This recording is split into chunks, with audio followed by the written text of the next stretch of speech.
The best of North Gippsland who battle for honour. NGFNL, it's my local league. This is the real thing, the Carons are cheering. Beat North Gippy, it's the local for me. The stars of tomorrow, the legends we all know. NGFNL, the local for me. The siren sounds, the ball hits the ground. Beat North Gippy, it's the local for me. Good afternoon and welcome to the George Bates Reserve here at Yallourn North for the AGL Loyang North Gippsland Football Netball League Round 14 match between two very good sides. It's the fourth place Yallourn North on their home ground and they're taking on the third placed Heyfield in what should be an absolute beauty today. We're having some little technical problems at the moment with cameras, so just bear with us, and we've got our technical guys in the background working frivolously to try to get that working for us. So hopefully that will be up before the game starts. This is the Latrobe's biggest ever Blokes barbecue pre-game show, and should be an absolute ripper in the early game. The under-18s, Heyfield, big winners, 21-21, 147 over Yallourn North, 2-2-14.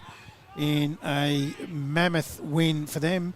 And in the reserves currently it's 5-10-40 Heyfield to 1-11-17, and they only just recently kicked their first goal, Yallourn North, as they've just finished. So that is the final score, 5-10-40 to Heyfield, and Yallourn North 1-11-17. So they've run out 23-point winners, the Kangaroos, in the reserve game. And it's time to welcome to the call, as we do every week. I've got my headphones jumping in and out. We've got some real technical difficulties here today. I don't know what they are, but I reckon it might be whilst they're playing around with cameras and so forth. It's affecting audio right now as we speak. It's time to welcome in Matty Mosley. Hello, Brad. It's an interesting time at the moment. It is. This is a good learning curve for a couple of you guys today, is working under the pump, because your cans are going in and out, are they? Mine are at the moment. Mine aren't too bad, but there's definitely some issues going around. Could be a bug in the system, and it's also now the young work experience lad, Kyan Jenkins. He comes to me, Matty, earlier. And he says, am I in the pre-game show? Because it's bloody freezing out there. So I know what he was getting at. It's very, I'll say warm welcome, but it's not that warm. Kyan Jenkins. Afternoon, boys. A bit better in here, is it? Way better. I envy you blokes every week when I'm sat out there about three-quarter time. I reckon by about 3 o'clock today, or probably a bit later, 4 o'clock, it's going to be freezing. It's good to see Matty Mosley in the customary shorts again today. Yes, I didn't think that one out real clear. I thought it was going to be a little bit better. It's definitely a lot more windier than I thought. Yeah, well, Melbourne 70k winds today, and it was absolutely still when I got here, but it's now blowing left of screen down to one end. Yeah, very heavily. Very heavily. It's going to be a massive game here today between these two sides, and as we said, on that ladder, we won't have graphics for you just right now because we're still playing with some technical difficulties. But I can tell you, Yallourn North sitting in that fourth spot, but they have got the two byes. Yep. So they've got a bit of a game up their sleeves, so to speak. And they are on 176%. Heyfield are on 173. So they've actually got that 3% to play. So I apologise if I sound a little bit vague at the moment, but my cans are in and out for whatever reason. But that is the ladder as we look at it now. So third plays fourth. That's a big game, isn't it? And Matty, we looked at Yallourn North's run home, and they come home with Woodside and TTU in the last few weeks. And a cower that's very unpredictable. So it's not going to be easy for them at all. No, it's not. So that is a tough ladder for some sides. The Sale City Rosedale game, that Round 18. round 18 game becomes an incredible game, doesn't it? It does. And that's what we like to play for. Yeah. We're not calling that one. Actually, the last game, We're here, I think. we're here again for Yeah. Yallourn North TTU, but that has a bit to play too because Yallourn North played Woodside, as I say, the week before. They really need to win this today with their games coming home, don't they? Yeah, just to be certain, just to keep one in the bank. If not, they're going to be really chasing. All right, let's go through the tips, the other games today. And first of all, we'll start off with this game, and we'll start with you, Kyan Jenkins, Yallourn North and Heyfield. Who do you like? Yeah, I think Heyfield will take this one and take the 4 points back to Heyfield. Yeah, Heyfield for me. Yeah, Heyfield for mine as well. Sale City at home sitting 6th, take on, as Matty says, and quite rightly says, the unpredictable Cowar sitting 8th. Sale. Sale, but not confident. Sale City for mine, and I'm with you. Not confident at all. That one scares me, that game. Yarram sitting 7th, take on the second place Woodside. Woodside will be too strong. Yeah, I think I said in the podcast, Woodside by 10 goals. Yeah, they looked, they looked very good last week after their loss to TTU. They looked really good Yeah, they did. last week. These two sides, Matty, don't like each other, Yarram and Woodside, they tell me. Is it just because they're neighbours? Yeah, they all live in the same area. Yeah, and know all, each you other. Yeah. When I say don't like each other, Just there'd be a rivalry. there'd be a genuine respect, but you want to beat your neighbour, don't you? Absolutely. Yeah, I want to beat my got- neighbour over there with a stick. So do I. This cat keeps coming in and shitting in my yard. Mine keeps complaining Not about happy other about things. it. Not happy about it. I'll tell you. Rosedale, who sit 5th, take on the top place, the all-rampaging top place TTU. I do think TTU will win, but I'm going to have a shout here. I think Rosedale will lead at quarter time. I feel like they'll have to have a response after last week. Oh, it doesn't matter if they lead at quarter time. That's just that's a bold prediction. Bold prediction. But you're going to say it? Yep. You go with it.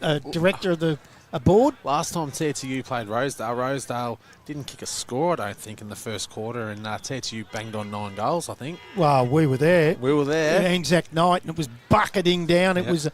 It called off 13 minutes into that third quarter. Yep. So they got the chocolates, TTU, because they were in front of the weather. And it was TTU 10-9-69. They were 50 points in front. Rosedale 3-1-19. Young Denovan had 3 to that stage for the Bombers. No? Yes. Not the Jets. And the Blues, Spencer Fox, had 2. So it was a shocking night. It was. It was just a funny night all around. You're going to say it or I'll say it? You can say it. Paul Griffin, he's got on Facebook this morning, director on the board for North Gippy, and he's gone with a big upset here. He reckons Rosedale have got this one. He reckons Rosedale will win this easily. I hope he's listening. Do you reckon he's a Rosedale supporter? I reckon he might be. I hope he's listening. So we've all gone the same Yes. this week. Just for argument's sake, I am too, Ed. Yes. We are. I have picked Gormadale this year, have you? I don't think I have. No, I don't think Oh, that just shows where I'm at. I'm brave. I'm not brave, and I'm not stupid either. It's some big games though today. This one obviously, and the Rosedale. Sorry, South City Cowar. I've just got lost. No, the Sale City Cowar game.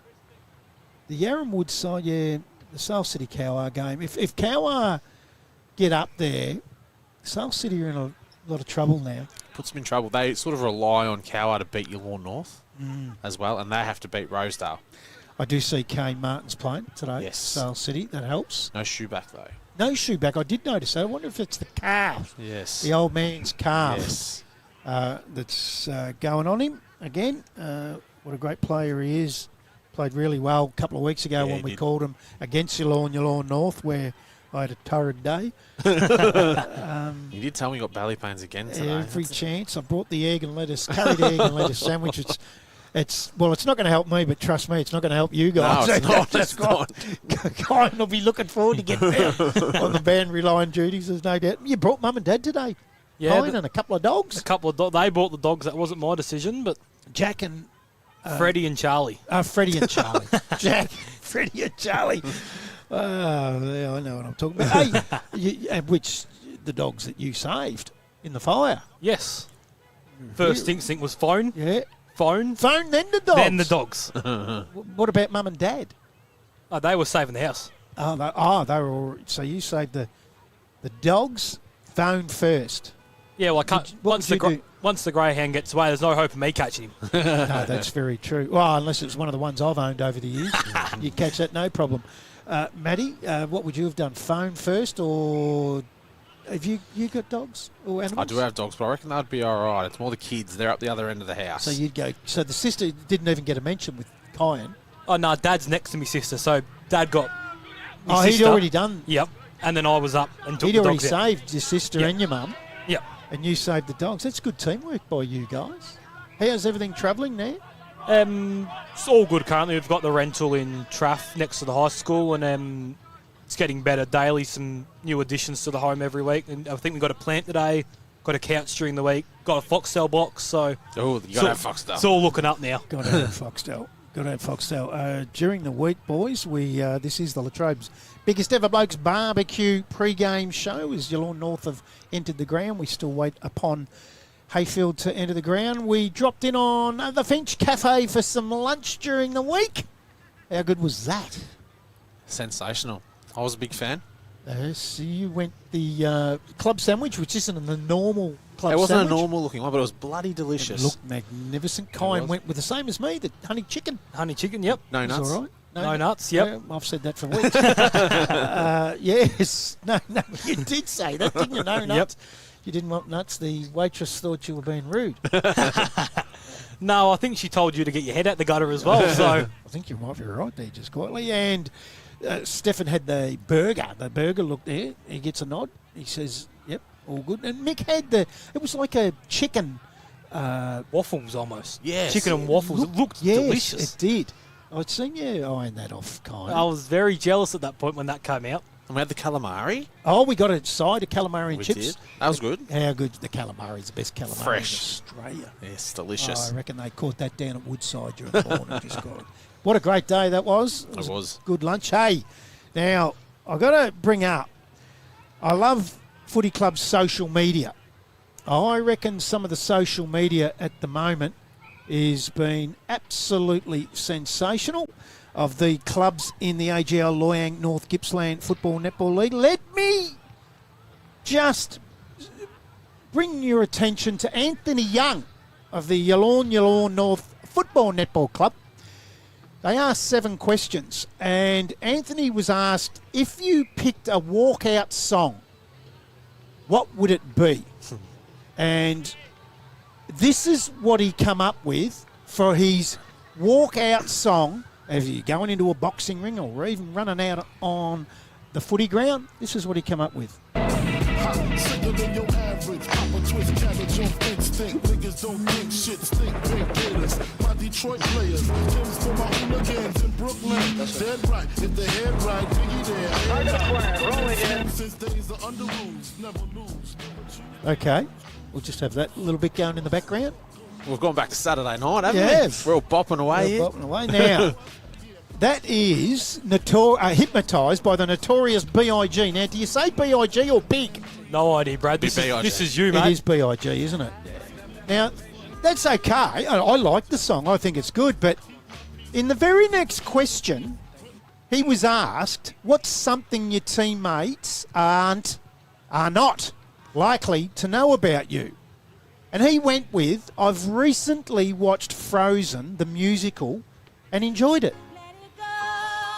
Let it go.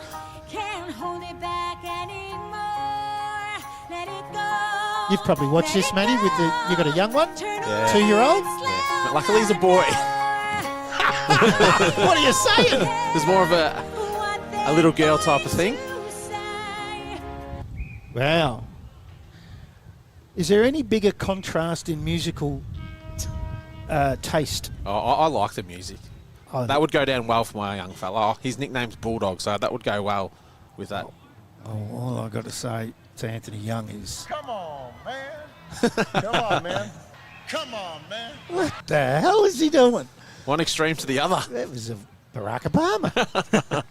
Barack Obama's here. He's in the house, I suppose you've got to say. So that first song that we played, now we're going to ask the young fella, he'd know. That's rap, isn't it? Yes. And the second one is what? Disney. Yes. I guess that's the category you'd put it under. You don't get any wider apart music than that. I'll go with gangster. Yeah, gangster. Gangster. Yeah. Actually, you give the analogy on the Be North Gippy podcast. Go with that again. What was it? Gangster. You think he's caught between gangster and fatherhood. So he thinks he's still in his early 20s and in his teens, but he's actually at the father end of life, and he's at 30. So I still go through this problem. I drive to work listening to gangster, and then I come home and watch the Wiggles. So they're very similar. Anthony Young, I salute you. But Yallourn North, have a look at their socials. What we might do in the Latrobe's biggest ever Blokes barbecue for the remainder of the year is have a look at some of the sides' socials. The poor goal umpire here was practicing a bounce in the middle of the ground, and she's got us straight in the snoz. Oh, that's not good. On a cold day too. So what we might do is we might have a look through some of the socials of what the clubs are doing. Glengarry does some really good stuff on the training track as they're leaving their rooms to run on the training track. Yes, they have a question. I think Gormy's doing it too. I was going to mention Gormandale. I've seen a bit of their stuff. So we might pinch a bit of it. And we'll play it on air and we'll have a look at it. I think the clubs in this competition, more than most, do a really good thing on their socials. Might be an opportune time, guys. We better start talking some footy instead of... I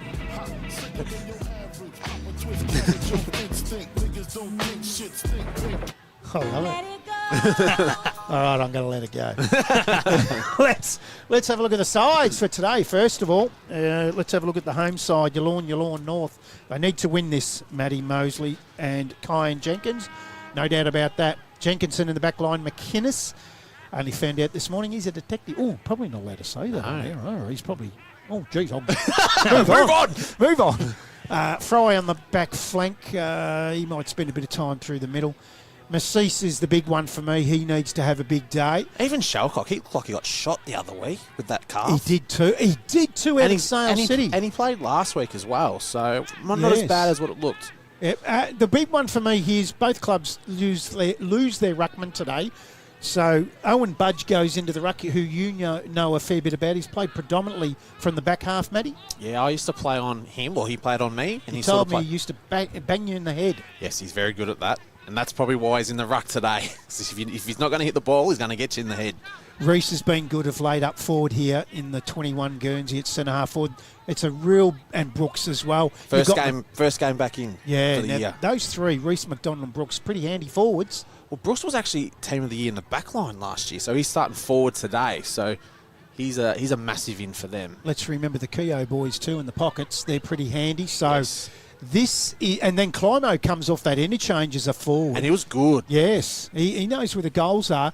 This side can kick goals. And quickly. And we've seen that in that last quarter. Absolutely. Against Sale City. They take on Heyfield, who talk about forward lines, but they have got one of the better ones.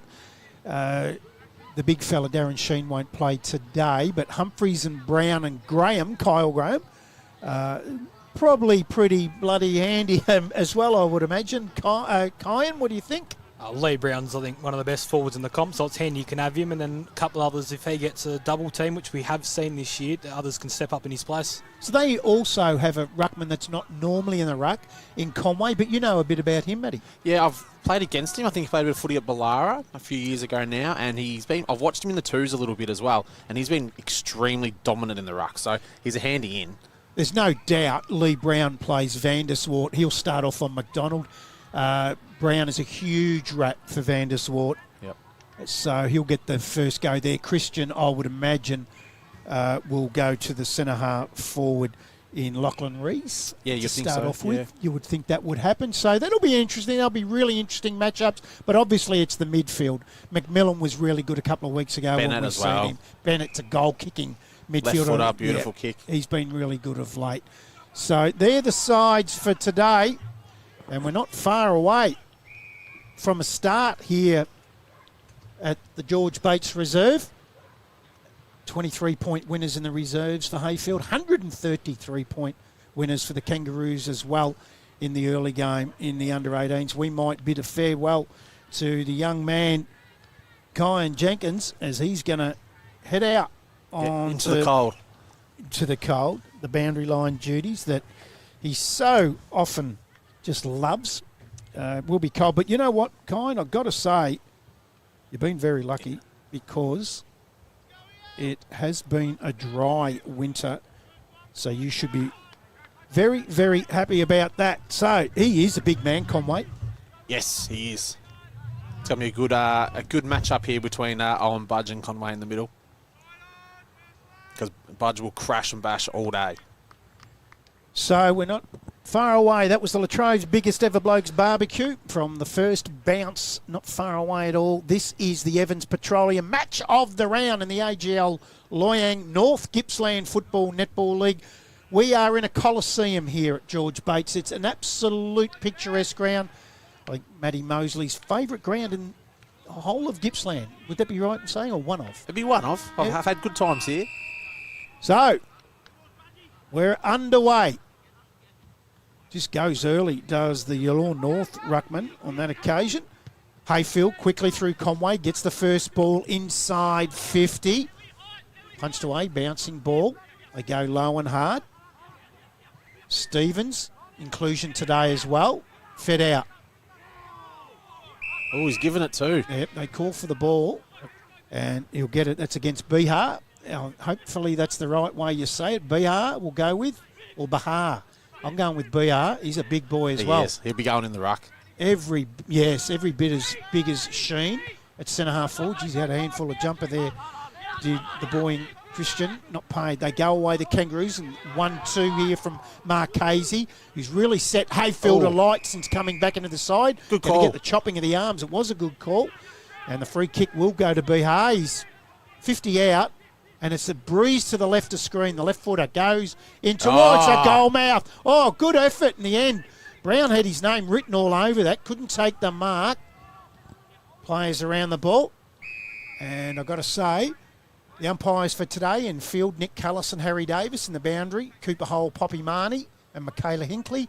And the goal umpires, Ash Lovis and Peter Blair. As the boys go back up into the ruck, they're very scrappy around the ball, but Tyler Brown gets it out, but it's chipped off by Eastham. But it's another clearance here for Yallourn North, and they go wide to the wing. Or nearly marked there by Keogh, but it's pushing the back, and it's going to go to Heyfield. Little chip kick. Goes to Hole. They look inside, little chip kick again. And they go to Bennett. And he moves the ball quickly, and they'll drive it long. Geez, Then look for Marchese's had Brown. a bit of it. Yes, Brown, too big, too strong, too smart. And he wants to move on quickly, and he loves getting onto that left foot. Oh, But it's Shalcock here with the turnover. he's got to say, Marchese, we're 2 minutes in. He's had 5 possessions. He's been busy early as Shalcock looks for Brooks on the far wing. And McMillan tries to get there, but that's a super punch there by Brooks. He gains about 30 metres there. And it's a bit more of an attacking area there for Yallourn North. I'm going to have a boundary throw in. We will have around the ground scores throughout the day in all the other big games, football and netball.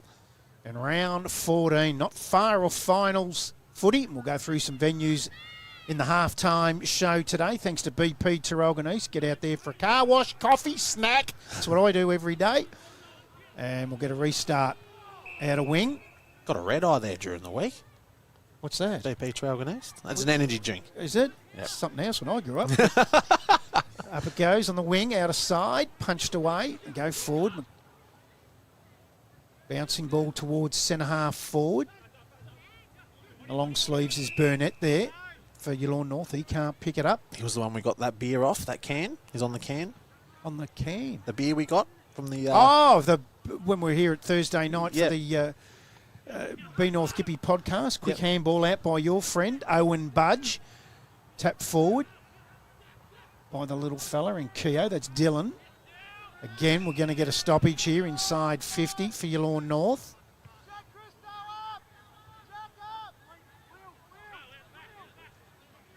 Up they go. Quick kick forward. A mop up here. Oh, just nearly a turnover there from Kai Hole. Thought he might have been held long in the tackle. The boy in Keogh, that's Josh. Has well gone the white headband this week. He was blue last time. He has too. Yes. Our man, Sports Dream Live's own Isaac Wheeler. What a ripping fella he is. Very honest defender, isn't he? He is. Up they go. So that's the smallest ruckman you'll ever see in Dylan Brooks. He wins it, snaps it around the body. High ball into the goal square. Punch forward. It's going to come back to Brooks, is it? Gee, there's a lot of players around this. Going to be hard to take that out clean. Bath feeds the handball off. Goes back in after it again. Sells some candy. Ends up in the hands of Massis. Into the open goal. There's the first one of the day. It's the start they needed. Jai Massis, the captain of the Yallourn North side, who's enjoyed an absolutely outstanding year in the best four the entire season. And they go on a 1 straight 6. They lead Heyfield.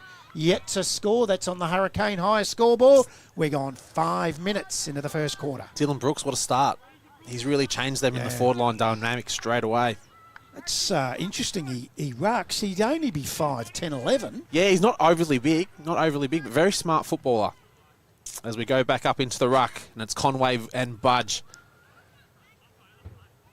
And they both sort of take each other out, but Conway's a big man to get down, and you won't get him down there. And we'll have another throw up with Conway and Budge. Budge will try and jump up against Conway, and Conway will try and body him out. And Conway wins the tap. Byrne, little tap forward to Brown. Normally a lovely kick, and he looks for Keogh. Weller gets to the ball first, and he does really, really well. And that's a super tackle there by Jenkinson. Massis is going to be the first one to get there, and he gets a little toe poke, and he'll kick inside 50. And he's going to go to McDonald, and McDonald marks, and he's definitely within range. He's about 45 metres out. On a fair angle, but if anyone's going to kick it, it's this man, Brad. Oh, he's kicked a few in his time. Yes, he's a super, super player. This comes in for goal.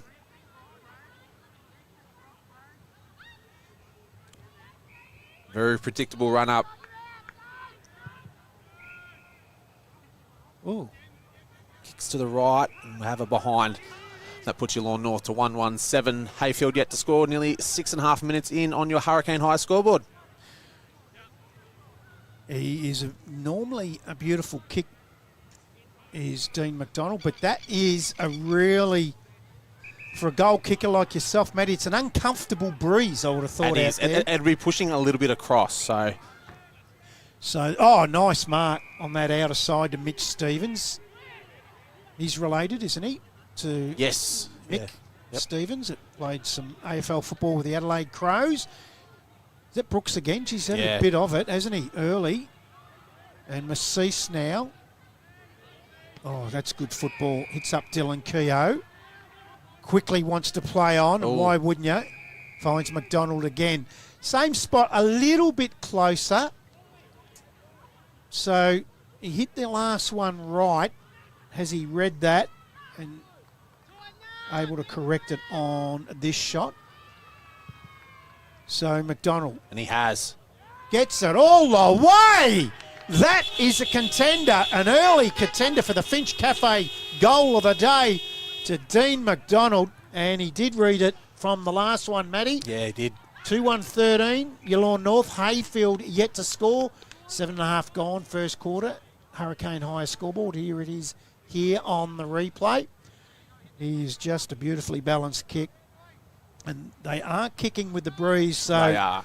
But they have started well. You still got to start well, Matty. You do, but the skill level's a lot better than what we've seen them last time. They're hitting targets, so definitely up and about. And they've had a change in the ruck, and it's Brooks going in against Conway. So it's the lightweight versus the heavyweight here.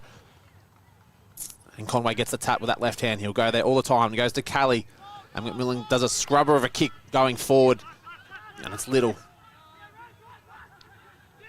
Goes to Bentley, and that's a beautiful kick to Byrne. And he's got some time, but it's another scrubber of a kick, and really, really chopped off well there. And they're out again. They're trying to hit targets, but your Lawn North are setting up really, really well there behind the play. And they're going to try and switch the ball, and they do. And they kick to Shalcock. And he's normally a beautiful kick too. Didn't have really anywhere to go to, and he does another scrubber of a kick. And they're going to turn the ball over here. And Sunderman tried to get the ball, but he doesn't get it. And they handball to Christian, little tap over. And he looks inside, looks for McMillan, doesn't quite get there, but he does well. And they're out again here. They'll look for Big Brown, as they do, and sort of sat on his head, and it's well done there by McGuinness. He's done really, really well there. And he'll kick onto that left foot. He had Burton short. He was real coach sentry then, going to Brown, and he probably should have popped that one over to Burton, and I reckon Brown might have told him that too. Yeah. And this man, Brooks, what a start he's had in the first 9 minutes. He's definitely bigger than 5'10" that I said. He's closer to 6'2". To Carly. And he'll look inside, and he'll go down the line instead. Looks down for Keogh. Oh, used his body really, really well there, and he'll pick it up, and he'll use his pace. Not a great-looking kick, but it's in there with a bit of kamikaze. They try to give the handball across, but they don't, and they've turned the ball over, and they'll kick long. And they'll be looking for Eastrom. And it's well spoiled there, which was come across by Lucas Fry, and does really well. And they'll kick back into the middle to Massis. You got to tag this man because he'll get 40 touches all day. Spot on. Even if you're not going to tag him, you've got to be closer than 40 metres. Yeah, that's exactly right. Massis kicks long. Rees wasn't ready for the ball. He'd be happy if that just gets out of bounds and they can get a reset. But McDonald, we're going to have a boundary throw in. Might cross down to you, Kai and Jenkins on the boundary. Have you thought out? Are you okay down there? It's not as cold as I thought it was, but I do have some matchups for you. So Hull and Massis have gone to each other, the two number 7s battling it out. McClinnis has gone to Brown and Van der Swart to McDonald. You are a very good operator down there. He's obviously using the pen today, Matty Mosley. Yes. Great work, Kyan. So ball comes back into play. They dive across it. We'll get a restart here. We've travelled nearly 11 minutes into this first quarter. And on the Hurricane Hire scoreboard, your Lawn North lead by 13 points. But there is a strong breeze to left of screen, or left of your dial if you're in the ground on 107 FM. Enjoying this beautiful day at the George Bates Reserve here in your Lawn North. Hope you packed a picnic to come off the freeway to get here. She's a fair way. And it comes as McDonald, it's Keogh. Again, we're going to get a restart here as Little picks it up. Geez, they're letting that go. A little bit too long there. Yeah. So we're only 30 metres around from the Yallourn North goal. Up they go. Good tackle from the Yallourn North boy, Bentley.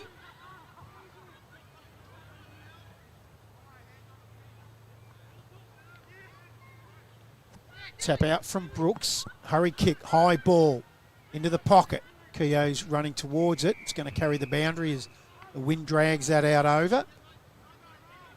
And the Kangaroos bring that back into play through Sunderman. Marchese's had a lot of it for the Kangaroos off half back. Massis has been lively early as Brooks has for the Jets. Sunderman, well, yeah, you can see the wind really is going to trouble going up to right of screen. He's kicked that out on the full.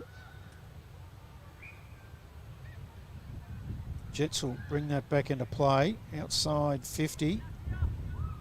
Probably look at laying this up. Point a square. In fact, goes short. Oh, lovely. Geez, Keogh's look lively. Yeah, I think Dylan, if I'm Lee Brown, I'll be putting someone back now. Make it a 7 on a 6. Drop one back. Yep. Yeah, the extra. Yep. That is, because that is, you're looking at the trees there. That is a very strong breeze. It is. It is. To the left of screen. And if you can be within 2 or 3 goals at quarter time, you've done okay. So, Dylan Keogh has a shot on goal. Goes to the left and it's a free kick. Free kick against Christian. It is. And 50. 50. So Lockie Reese is just going to walk in and and he's calling him back to have a chat to him. So umpire's not happy. with that. So doesn't even man the mark as a sign of respect to the umpire. And Reese goes a little toe poke straight through the middle and gets their 30s first for the afternoon. And although they are kicking with quite a strong breeze, you still got to do it. And they're 14 minutes into this first quarter now. Yallourn North, they go to 3-1-19. Heyfield yet to score. That's on your Hurricane Hire scoreboard. Matty Mosley. Yes, I'd be a little bit nervous. They seem a very different side when Darren Sheen's not playing. It releases Lee Brown, and they're a very different side from what I've seen so far between this game and the TTU game. Kyan Jenkins on the boundary. That free kick, I have a feeling, was for descent towards the umpire there. He's picked up again. He's done brilliant well. on the descent. Bennett to McMillan. Kicks long. No, I'm able to mark it. Oh, well trapped there by Fry. Bit of a throw. And Burnett's just sitting there and waiting, but he doesn't get the footy. And Eastrom kicks the ball. And it's worked out all right in the end, but he doesn't hold the mark. But it's all Yallourn North here at the moment. They seem to be working just that little bit harder. It's a little. And he's a big man to get down. Little, he's a big man. Did you mean that? Yeah, I did. You like that? I loved it. I just thought you did it by accident. You slept. You went to bed last night looking through your list. You had that in the gun ready to fire. I did. To Graham. Kicks in long. Nearly grabs it there, but there's a lot of Yallourn North players around the ball. It's a little. And this is the right side for Bennett. And it's a wrestling match, and McGuinness does super well again. He's really playing out of his weight division. And Brown's got the ball. And we're going to have a ball up, probably 30 metres out from the Heyfield goal. Got his hands to a couple, Brown, but dropped them, hasn't he? Yeah, looks very casual, but that's the way he goes about it. Yeah. I've got to say, he was here at 5 to 9 this morning, the senior coach, Lee Brown. You don't see that a lot. Yeah, he's done well. I've got to say, that is more than commendable. It is great to see a senior coach down here watching the kids. They don't start till 10. He's here at 5 to 9. And once he played 250 games of AFL Senior footy. league. Yeah.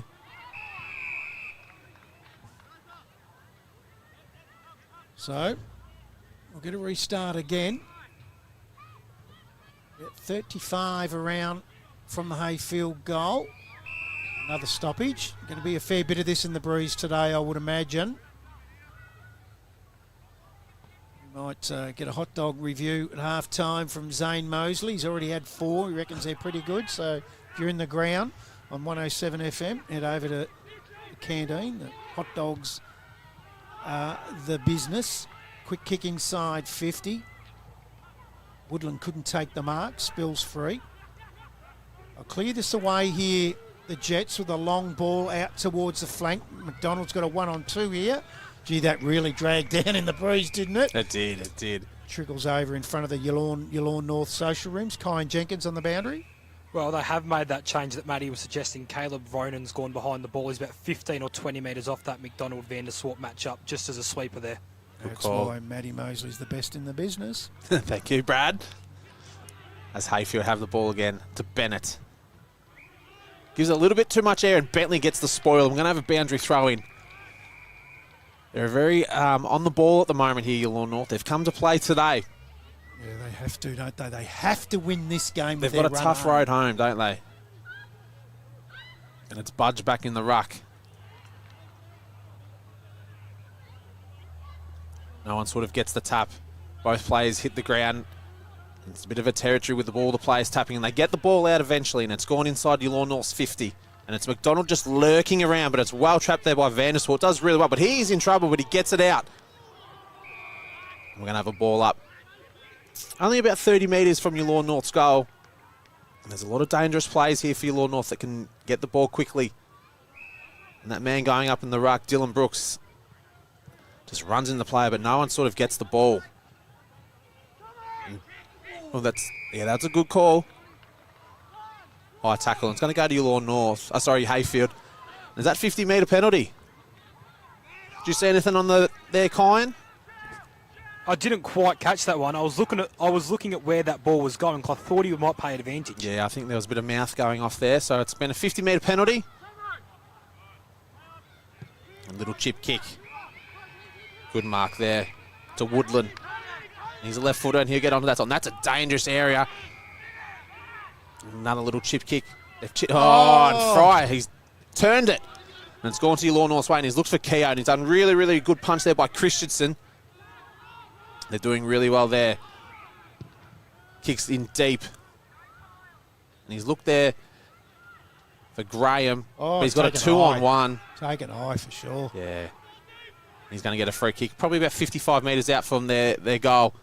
And yet again, they've gone for a 1-on-1 with Brown. Oh, he's got that one. Third time lucky, Brad, I think. And he's finally got it. So obviously that's a thing they're going to concentrate on today is Lee Brown 1-on-1 out with McGuinness. And it's a tough ask for him. As in for McGuinness, such a super player in Lee Brown. And he'll come in 15 metres out. Makes the umpire work, but he gets it through. And that's Lee Brown's first goal of the day, and that brings Heyfield their first goal. 1 goal straight, 6 to Yallourn North 3-1-19, nearly 20 minutes in on your Hurricane High scoreboard. Yeah, you'd think Lee Brown come quarter time against this breeze, if they got 1 or even 2, you'd be pretty happy and keep the opposition to 4 or 5. And that's how strong that breeze is right now left of screen. Yep. I would think he'd be pretty happy with that because it's like a game of test cricket. Until both sides are battered, you don't get a real indication, and the same kicking with the breeze, I reckon. Yep. Back in the middle. Up they go, and it's the big fella Budge winning that. Goes to ground. Humphreys in the ruck now for the Kangaroos as Massis gets a hurried kick out towards Little. Centre half forward, well, really good tackle from Tyler Brown. And we'll get a bounce down right on the 50-metre chalk to where Yallourn North kick. Budge holds the front spot, but Humphreys gets the tap. Couldn't get his boot to the ball, was DeCarly. Spills out. Quick hand ball back to DeCarly. Right foot snap around the body towards Keogh, who's been lively in this first quarter. Looks like that is Harper Fraser that's got the job on him now. So a boundary throw in, left forward pocket. 21 minutes gone first quarter. 13-point lead to the home side. Just having a quick look at some around the ground scores while there's a break in play. And I can tell you that Sale City are 9 and Cow are 19. Ooh. But these grounds will be wind affected. Don't worry about that today. Yarram are 5 points up over Woodside. Rosedale are 19 points up over TTU. Paul Griffin, we apologise. Don't tell me that these grounds aren't wind affected. They're all in their first quarter. Free kick will go to the Kangaroos. It'll go to Tyson Graham on the half-back flank. So a couple of real surprise starts. 3 sides have a bye today. Churchill, Glengarry and Gormandale. Graham up the line. Centre wing position. Just pushed out of it. Oh. He wants the 50. He's not going to get it. He's Shellcock. And Mitch Bennett's asking the question. Look, I agree. Darcy Shalcock's a big man, and he just crumbled. Flop forward, you think? Yeah, definitely. So Shellcock, centre wing position, goes short, hits up a teammate, and Blair Climo's on the ground, and he's away. He does. Kicks into the forward 15, looks for Keogh, and does a great mark, which was Josh Keogh.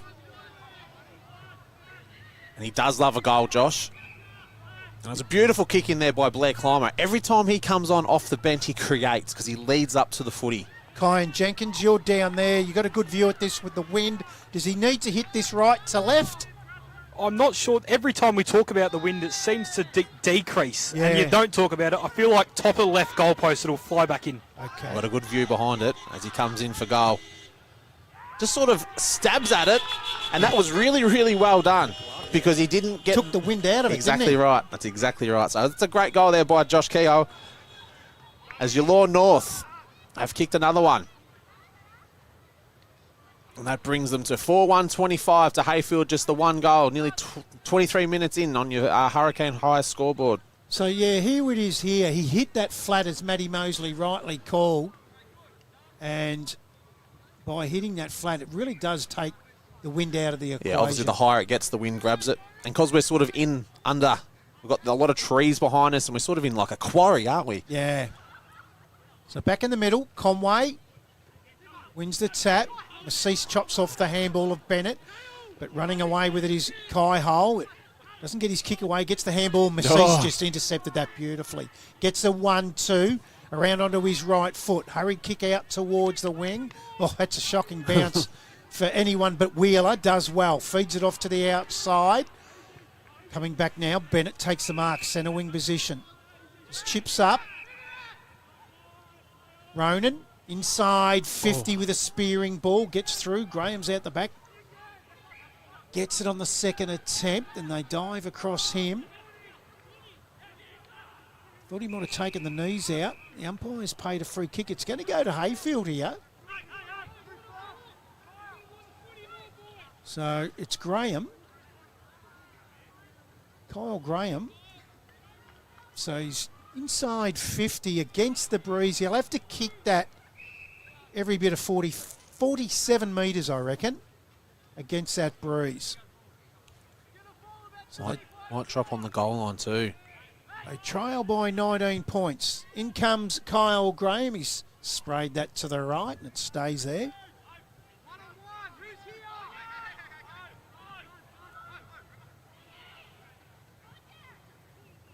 So it'll be Campbell McInnes that'll bring the ball back into play for Yallourn North.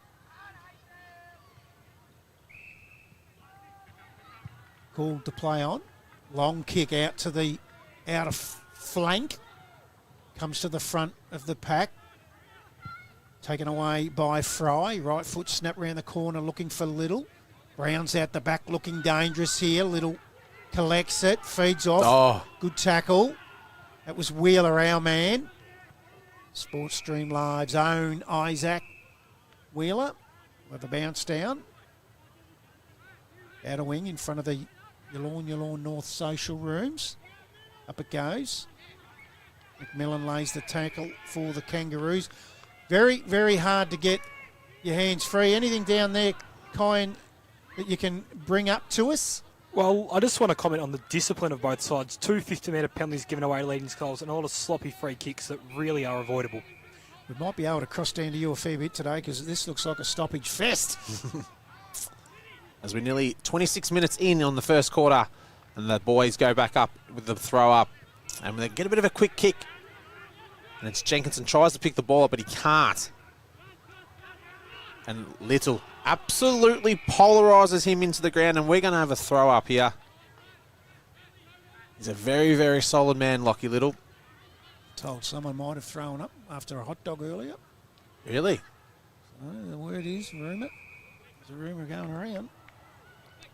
Kyan Jenkins on the boundary. How's that hot dog sitting? It's not mine, mate. I don't know what you're on about. Conway with a beautiful little tap there to Kelly, but the Yallourn North players are all around it. To Brown, to Byrne, and he'll look for Burnett. Doesn't hit him completely, but he does well with the pick-up, and he does a little chip kick in the air to no one in particular. Keogh tries to get there, but he does a really, really good tackle there. And we're going to have a ball up just inside Yallourn North's boundary in their forward 50. Nearly 20, just after 27 minutes gone in this first quarter. One more would be disastrous here for Heyfield. And it's Conway to Kelly. Oh, it's nearly a free kick. She magnified it. He let him know. Yes, Little. he did. Geez, been a lot of ball ups. So they have. It's been very scrappy. The wind does that. I prefer rain. Really? The wind. Yeah, I just think the wind can spoil a game of footy. Yeah, it does. Maceese had the ball, and he lost it, and they've got it out again, but the setup for Yallourn North is really, really good, and it's Brown that's got the footy now. And another really good bump off the play there. And Brown does it again. So whistles in the netball are very close here, aren't they? It's Yeah. coming through the effects, Mike. All the time I'm thinking it's the footy and it's the netball. Yep. And it's Brooks and Conway going up in the ruck. Does well, Brooks, in the end. Got the front position and did really, really well. To DeCarly, snaps. And a great punch there by Christensen, which brings Yallourn North to 4-2, 26 to Heyfield 117, nearly 28 and a half minutes gone on your Hurricane High scoreboard. So it'll be Bennett that'll bring the ball back into play for the Kangaroos. deep in the first quarter. 18-point lead to the Jets. Really interesting around the ground scores at the moment. Some big games, and we'll go through all that at quarter time.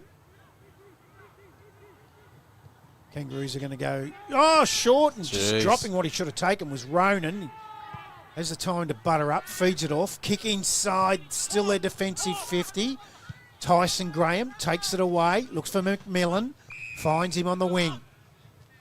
Right in front of the Sports Stream live commentary box, up the line, Budges there. Oh, He wanted that out of bounds. yes, and he got it. And in the AFL, that's definitely out of bounds deliberately, but I like the umpires in this competition. They won't pay that unless it is absolutely 100%.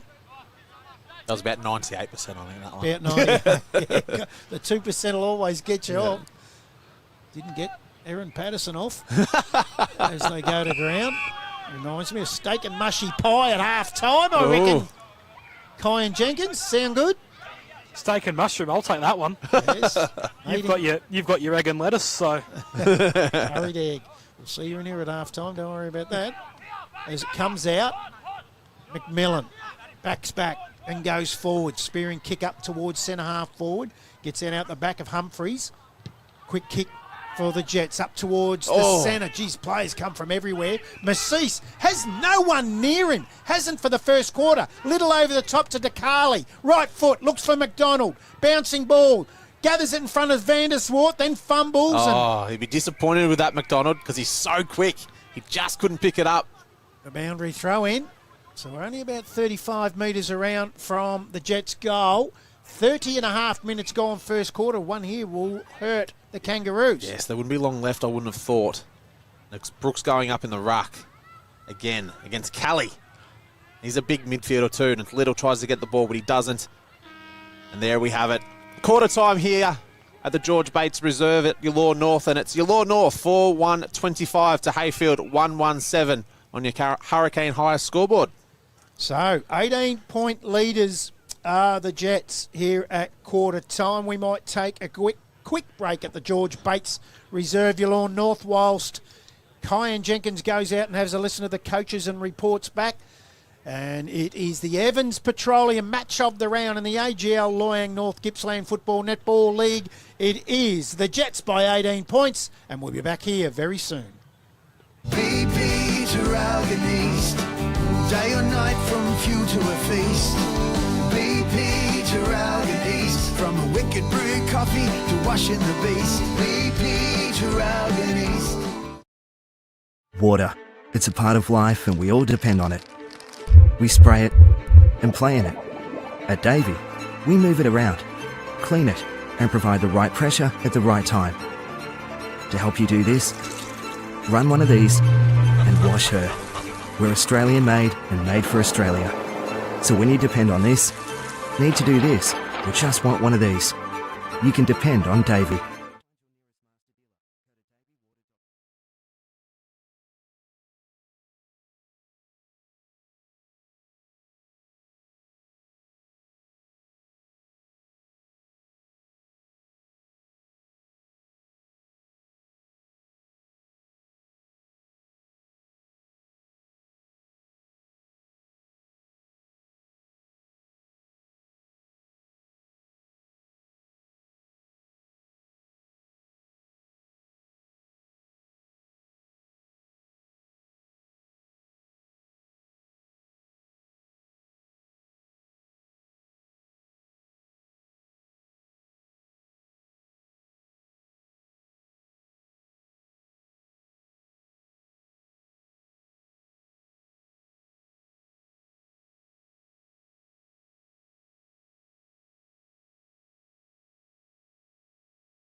Welcome back to the George Bates Reserve here at Yallourn North. Let's see the home side. The Jets 4-1-25 lead. Heyfield 1-1-7. We've got some around the ground scores. Matty Mosley. Yes, we sure do. And it's Sales City 1-4-10 to Cowar 3-2-20. Yarram 3-1-19 to Woodside 2-4-16. Rosedale 4-2-26 to TTU 2-3-15. Now, I wouldn't be worried too far because as we predict, it's going to be wind affected. So until half time, that'll give us a true indication. Unless Mr. Griffin. You meant that in Paul Griffin, didn't you? we did give it to him in the pre-game, thanks to Latrobe's biggest ever Blokes barbecue, that he tipped Rosedale. I'll tell you what, he let us know too. He sent through a text with the scores of the big cowboy hat. He's gone early. He's a happy man. He's gone early, though. It was only halfway through the first quarter. Oh, but I'll tell you what, Rosedale, they finish better than they start. Their good's very good, Yeah. I think. Their good is very good, Rosedale. So we've got the walking monster coming across right at us right now, the big fella. Kyan Jenkins down on the boundary. What have you got for us down there? No, can't hear us. Can't hear us, Kyan. Oh, we've lost him. Kyan? I'm going to persevere with you. Hello? Yeah, talk. No, he can't hear us. He can't hear us. I was in the huddle at quarter time for Yallourn North. Shalcott was leading it. Very, very happy with the way they're going. They're prepared for a dogfight this quarter. Something I noticed was they're working harder for each other, Yallourn North. They're getting to stoppages, they're laying the tackles, the Shepherds, and it's giving themselves the opportunity. That's why they've got the lead. They're prepared to defend against the wind and go uphill. They're ready for this quarter, and I think Dean McDonald said that in his huddle. You might want to get off. They're waiting for you. Waiting for you to get off. But I like what Shalcott was saying there. They know they're going against the wind now. They're going to have to dogfight it out. Yeah. Yeah, I reckon his headphones are playing up. He couldn't hear us. He wasn't on the station. He's been playing with his headphones. There's a little bit of work to do with the young fella. As they back into the second quarter now. Stoppage, Massis is there. Gee, it's been torrid in the middle, hasn't it, Matty Mosley? Well, there's some good midfielders in there, and they can't sort of just break away from each other at the moment. So, Budge and the big fella Conway. Conway wins the tap. Bath. Conway goes in after it again. Bath just goes bang on top of him. And we'll get a restart in the middle. Conway wins a tap to ground level. Giz Massis has got had a bit of it. Clearing kick out towards the wing. Bouncing ball. Bentley feeds it back to Fry. Goes inside looking for Brown. McMillan chops it off. Goes towards 50. Gets it in towards Brown. Tapped away from him by McInnes. Does well in the end. Then gathers it. Gets the left foot out towards the boundary line. Bouncing ball. Graham. That's the on boundary. the floor, was it? No. And gets the boundary. We'll have a boundary throw in centre wing position. Just have a look at the hamstring of Barry Burnett there. Yeah, it's Right strapped hamstring. and he's pulling it. So we'll have a boundary throw. Centre wing position in front of the Sports Stream Live commentary boxes. He's done, I think. Budge wins a tap. I reckon you're right. Yep, he knows he's done it. Cold day. He's not a young fella. He'll be over 40. He's definitely done the hamstring, Barry Burnett. Let's see how long he lasts. That's not a cramp. He's looking to the box. There goes the hand for the wave. Yep. I've done the hamstring, boys. He's telling them. Which is a shame. He's been super They might want to throw that in again. Yes.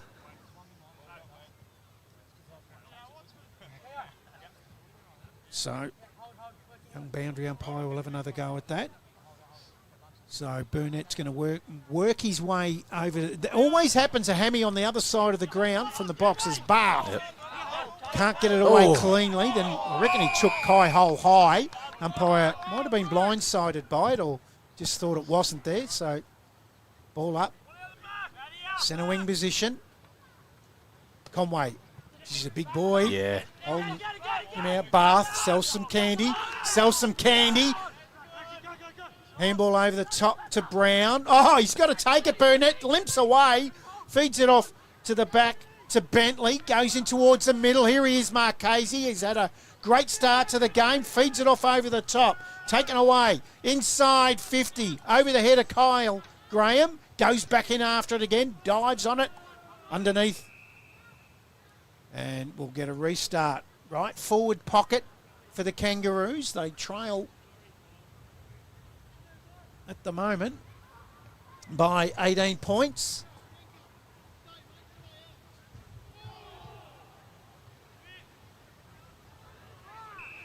We're going to have a ball up here. Probably about 20 metres out from the Heyfield goal. Goes up. No one in particular. Oh, he's nearly given a free kick away there. And it's Brown. Gives the handball away, but it's gone to no one in particular. And it's just bopping around. And they'll be looking for the boundary line, and they don't. And it's gone out of bounds here on the full. And it's going to go to Yallourn North. And it's going to be the very experienced campaigner in Darcy Shalcock, who was a big surprise to see him play last week after he hurt his calf the other week. But obviously not too bad, as he's going to bring the ball back into play. Does a little chip kick, and he finds his mate there in McGuinness. And he'll kick long. Tries for Reeves, but doesn't get into a great spoil there. We're going to have a boundary throw in. Probably about 65 metres from the Heyfield goal. And it's been a very good start here again by Yallourn North. Beautiful day out here at the George Bates Reserve, where we will be back here for the qualifying final. And round 18. And round 18. But Yes. Saturday, August 23 is the first final out here, and we'll talk all about that in the halftime show, thanks to BP Traralgon East, as the Jets have it inside their defensive half. The work rate from Blair Clymer, he's come from one wing to the other. It's up, Blake Climo on the wing. Wants it inboard. That's a beautiful kick. Good hard hands too from Bath. Goes towards half forward. Finds a teammate in Reed. Hits up McDonald. Geez, he's taking all his shots from the pockets, isn't he? Which is a good thing if you're Heyfield. You want him on the pockets. Exactly right. And you can end up with about 3 goals, 8. Yep. If you're getting 11 or 12 shots at it from there, and he's looking to give it off. And he goes back and he goes, you know what? I'll sit this right and see if it drags back left. It does, and that's exactly what he does. He's a super player, this man, Dean McDonald. I'll tell you what, that's going to keep him in the game if they score against it. Yep, if they get even just one more for the quarter. 5-1-31, the Jets. Heyfield 1-1-7. Gone nearly 6 minutes into the second quarter on the Hurricane High scoreboard. Down on the boundary, Kyan Jenkins. Well, I've fallen victim to the technical difficulties we have in pre-game. My headphones were set to about 30 stations before 107 FM. So I actually couldn't hear you guys at quarter time. So I managed to deliver it without hearing anything. Oh, well done, mate. You heard us all right in that first quarter. You've been listening to another station. No, I think I've just I put the headphones in the pocket listening to the huddle. I think they might have just flicked off. You're learning something new every day, aren't you? Yes, definitely. As we go through Cali to Conway. And that ball is not going to come out. And Conway's on the top of the pack there. And we're going to have another ball up here. Rosedale 26, TTU coming back 24, Woodside 28, Yarram 25. Some cracking games. Ooh. McMillan kicks. And it's going to be a downfield. And Burton's going to get the ball here. Cowar 20, Sale City 17. Ooh. There is some ripper games. And it's Burton here, probably about 60 metres out from the Heyfield goal. There's a downfield kick here, and he's received the kick, and he does a little chip kick. And it's Woodland.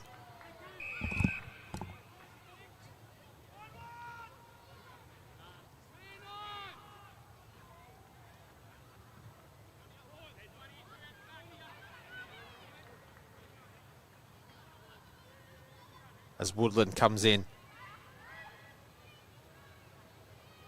He's a left footer, so it's on his right side. Doesn't connect with it well. Oh, and Brown 3 on 1. And there's your AFL experience right there, as we see here on the replay. Just splits the middle and somehow he just grabbed it. That's the Electel mark of the day. Nothing will beat that. Nah. That's strength. Yep. As Brown comes in. 2 or 3 metres out from the Heyfield goal. And there he has it. He has his second goal.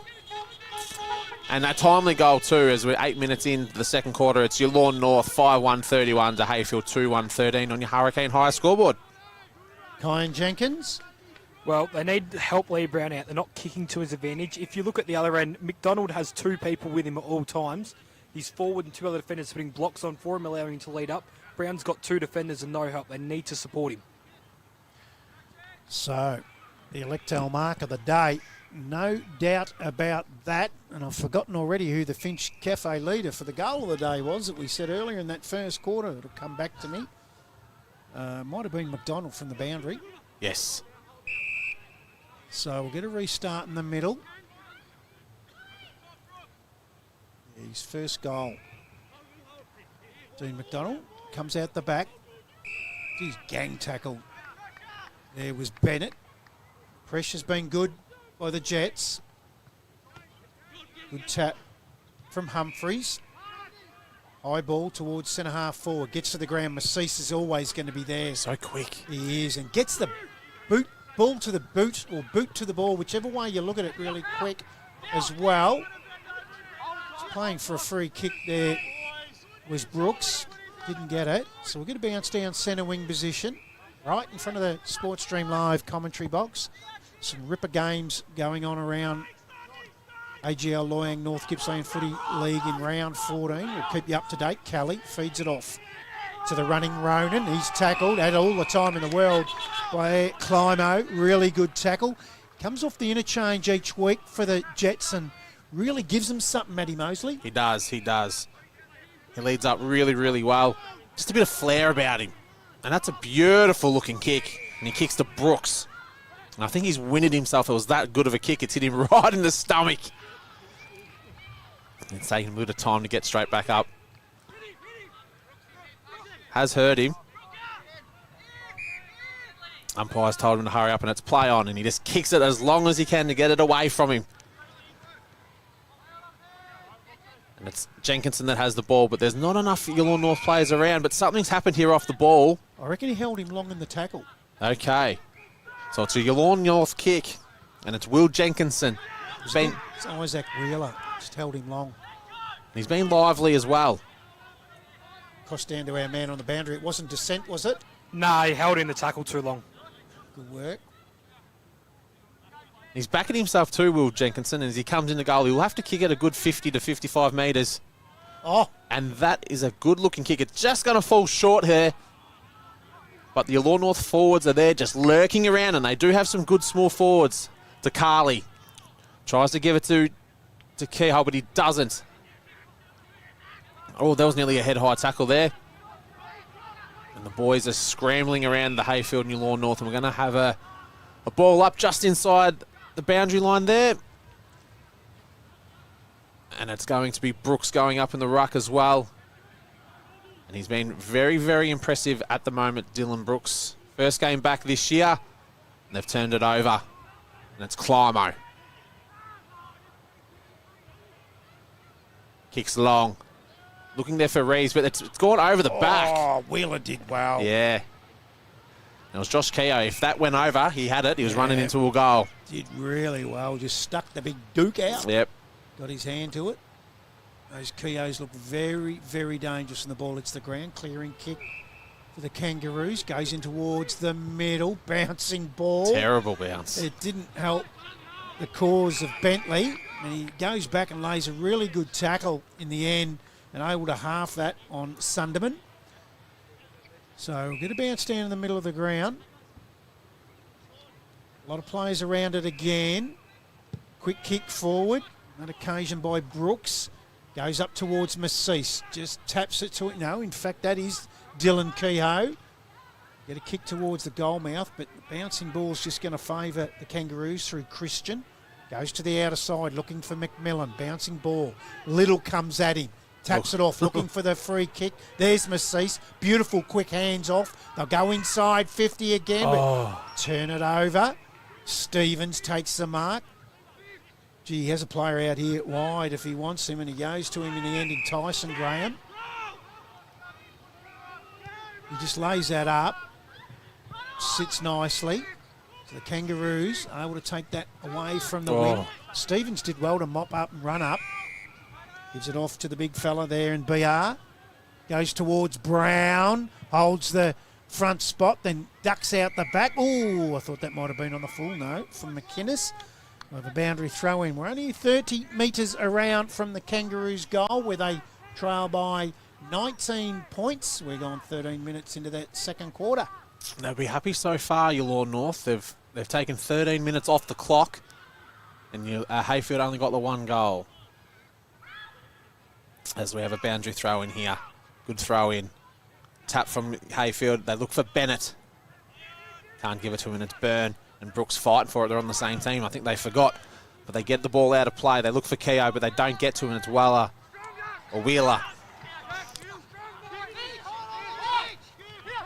To Graham. Kicks it sort of in the air. Good luck sitting under that one. He did really, really well in the end, Woodland, and he's got the ball, and he'll get onto that left side. Ball's coming into the forward 50. Doing a bit of dancing. They look for Graham. And that's a head-high tackle there. And it looks like it's 50 metres, 50. and it's Blair Climo. I watched it there, and he's said something there. Not needed. And it's going to give them another goal. Put it in the book. Yep. That's Kyle Graham. As we're nearly 15 minutes into the second quarter, it's Yallourn North 5-2-32 to Heyfield 3-1-19 on your Hurricane High scoreboard. Just not needed, Brad. It wasn't, and that was dissent, Kyan Jenkins. Yes, despite me being up here, I have the feeling it was along the lines of something to do with ducking. Yes. Looks like he did a little drop of the knees there. Yes, but he did nearly take his head off. Thank God you said ducking. So, Shalcock into the ruck. bit of oomph. Yep. Rosedale, a goal up over TTU. Woodside have put the foot to the pedal. 15 points up over Yarram now out there at Demonland as mark's been taken for Yallourn North through Reed. Still in the centre of the ground. He's going to go short to that man you mentioned, Shalcott. Lowers his eyes to McDonald. Gets through his hands. You rarely see that. Very. Vanderswart lays a tackle on him. He taps it out. Hole. Burnett's come back out on the ground. Are you serious? Yep. He's back out there. He has too. Yep. Wow. And he's got extra tape now. I've done a lot of hamstrings. Tape does nothing. Yes. As the kick is smothered of reeds. So it must be only on the minor side. Oh, they turn major pretty quickly. Yeah. On a cold day, Yes. Bath, handball out the back. Massis. Oh, jeez, he's got beautiful ball control. That's... Ooh. Thought he dived on it, did you? Yeah. So do you think if after half-time it's going to make it really hard for Burnett after that 20-minute break? Like he's pushing 40, or is 40. Shouldn't be playing. Yeah. That's a hamstring. Mitchell Stevens has his kick smothered. Brown's gone into the middle now. We're up around the ground. Bath, been lively to Brown. Goes inside 50. Contest gets to ground. Overrunning it on that occasion was Fraser. Spits out the back. Good pressure from the Kangaroos. Wheeler goes low. Fraser can't collect it. Gets out the back. McDonald on he's the got left it. foot. I'll tell you what, He's outdone himself. He's got every contender at the moment for the Finch Cafe goal of the day, and that one might have overtaken the one he kicked in the first quarter from the boundary up the opposite side of the ground. And they go on to 6-2. Have a look at that. Just does really well. 6-2-38, the Jets. Heyfield 3-1-19. Bit of a boil over 17 minutes gone second quarter. That's on your Hurricane High scoreboard. Kyan Jenkins. Well, I know Lee Brown has a lot of respect for Vanderswart, but McDonald is dominating at the minute. Might need to change a matchup or to put two on him. Brown in the middle. As Budge going back up in the ruck for Yallourn North, and it's going up against Humphreys. And Lee Brown, the coach for Heyfield, is going to make his side know that he's gone in the middle. He's going to crash some bodies here. He did this at TTU. at home against And he did it at Rosedale. yeah against against Rosedale at home. Just for 15 minutes and let it to be known. He's a big man. I reckon he won him the game that day. Yep, and Budge gets the clearing kick. No one in particular gets territory, and it's Christian that's going to get there first as the wind picks up here at Yallourn North. And that ball is going to get, not going to get out there. We're going to have a ball up, and it was Rees there.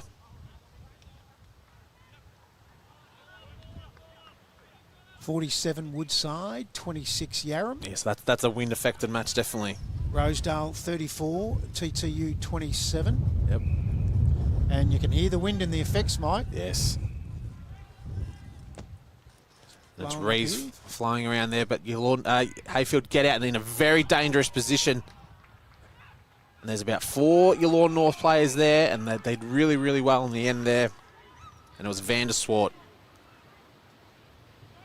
who Lee Brown has massive raps on Brad Sinclair. Yeah, loves him, and every reason why he's so honest. Miss Cease picks up the crumb from the stoppage and gets a snap on goal, but it's going to miss everything and trickle out of bounds. Is it or on? No, it's on the full. So the free kick will go to Heyfield in that left back pocket. They trail by 19 points, 19 minutes into the second quarter. Big long kick from Christian. Gets outside. Was he tunnelled? Landed very awkwardly. I think that might have been Marchese. And the Jets go back inside. And it'll be Kehoe. That's Josh.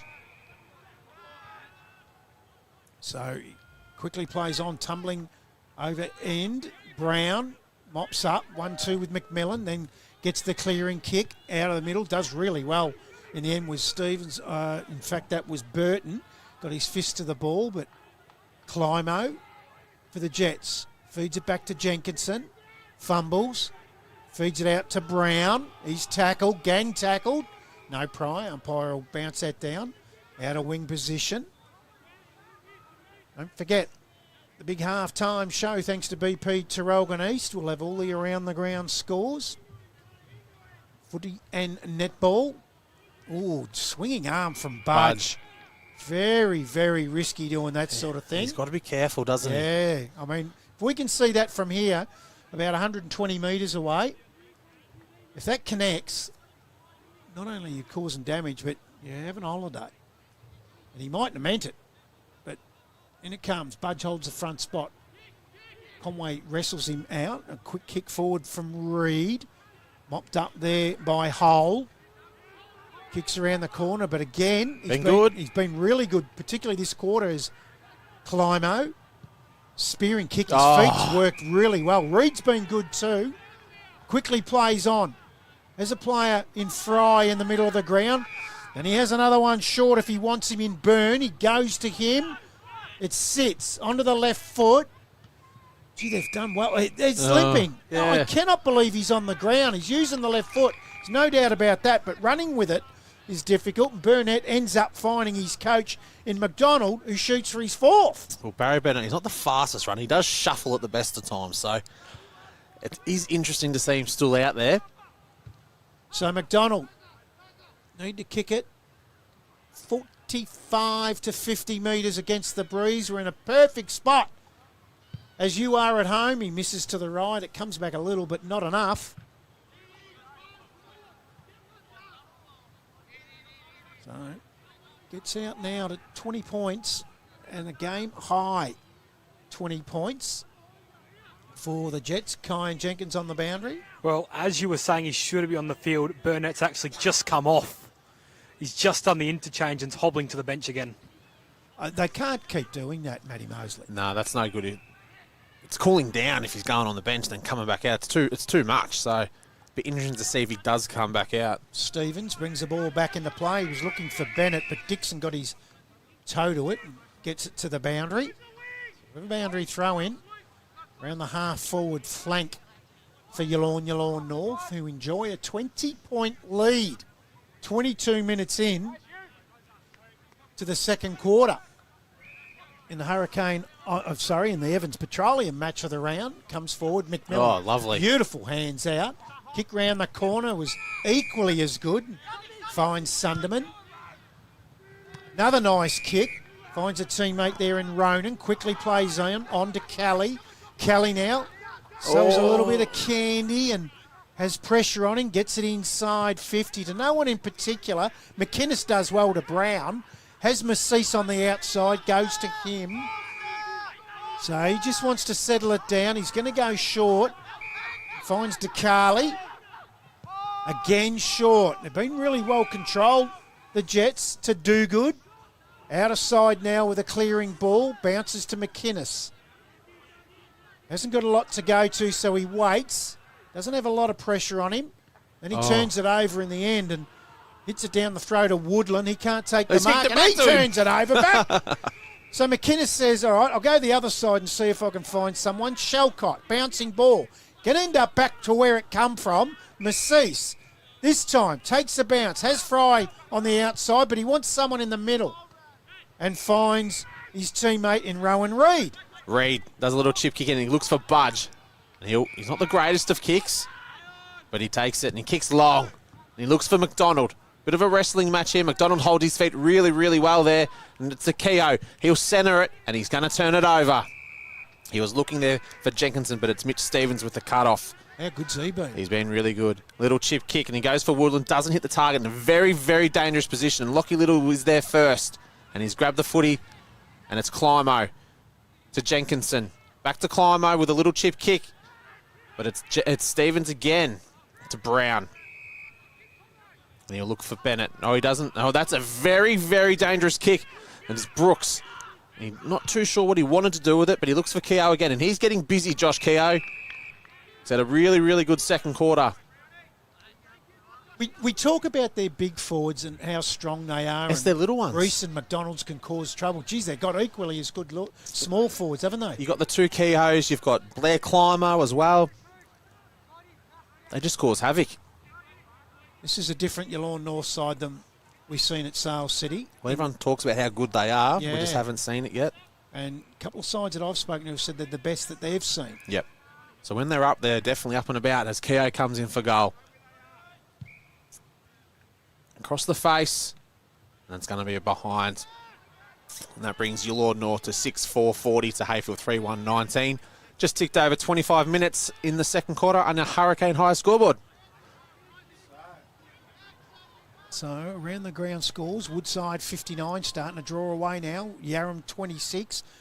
I don't know if that Rosedale TTU score has been updated. There's still 7 points ahead as Brown does everything. Kicks goals up the other end, goes into the ruck. Look at that for a kick. Kicks a clearing kick, 60 plus. Beautiful Marchese. Didn't have to break stride, but tackle was laid. Feeds it back to Graham. That's Kyle Graham on the right foot. Oh, to He's no going one. to turn that over. This boy's been good, Bentley. Short, Shelcott. Look at Massis on his own again. Just to the side of him. He's not going to go to him. He's going to go to Brooks in the middle. So they want the corridor. Brooks now goes to McInnes, who runs off his back post. Short kick's not going to get there. Does really well, Climo, in the end. He's been great. Just that below the knee stuff. McInnes has been very good too. So he has the ball in between wing and half forward. No one to go forward to, so he goes back to Budge. Budge now feeds it off to the outside. Short again from Brooks to McInnes. So they're going real short to Shelcott. They've got no one. They're not kicking long because Lee Brown's just sitting in the hole. So Shelcott now decides to go long to the outer side with a good kick, but Marchese does really well at the back. Josh Keogh taps it towards the boundary and gets it. Yes, we're going to have a boundary throw in just a tick under 27 minutes in the second quarter.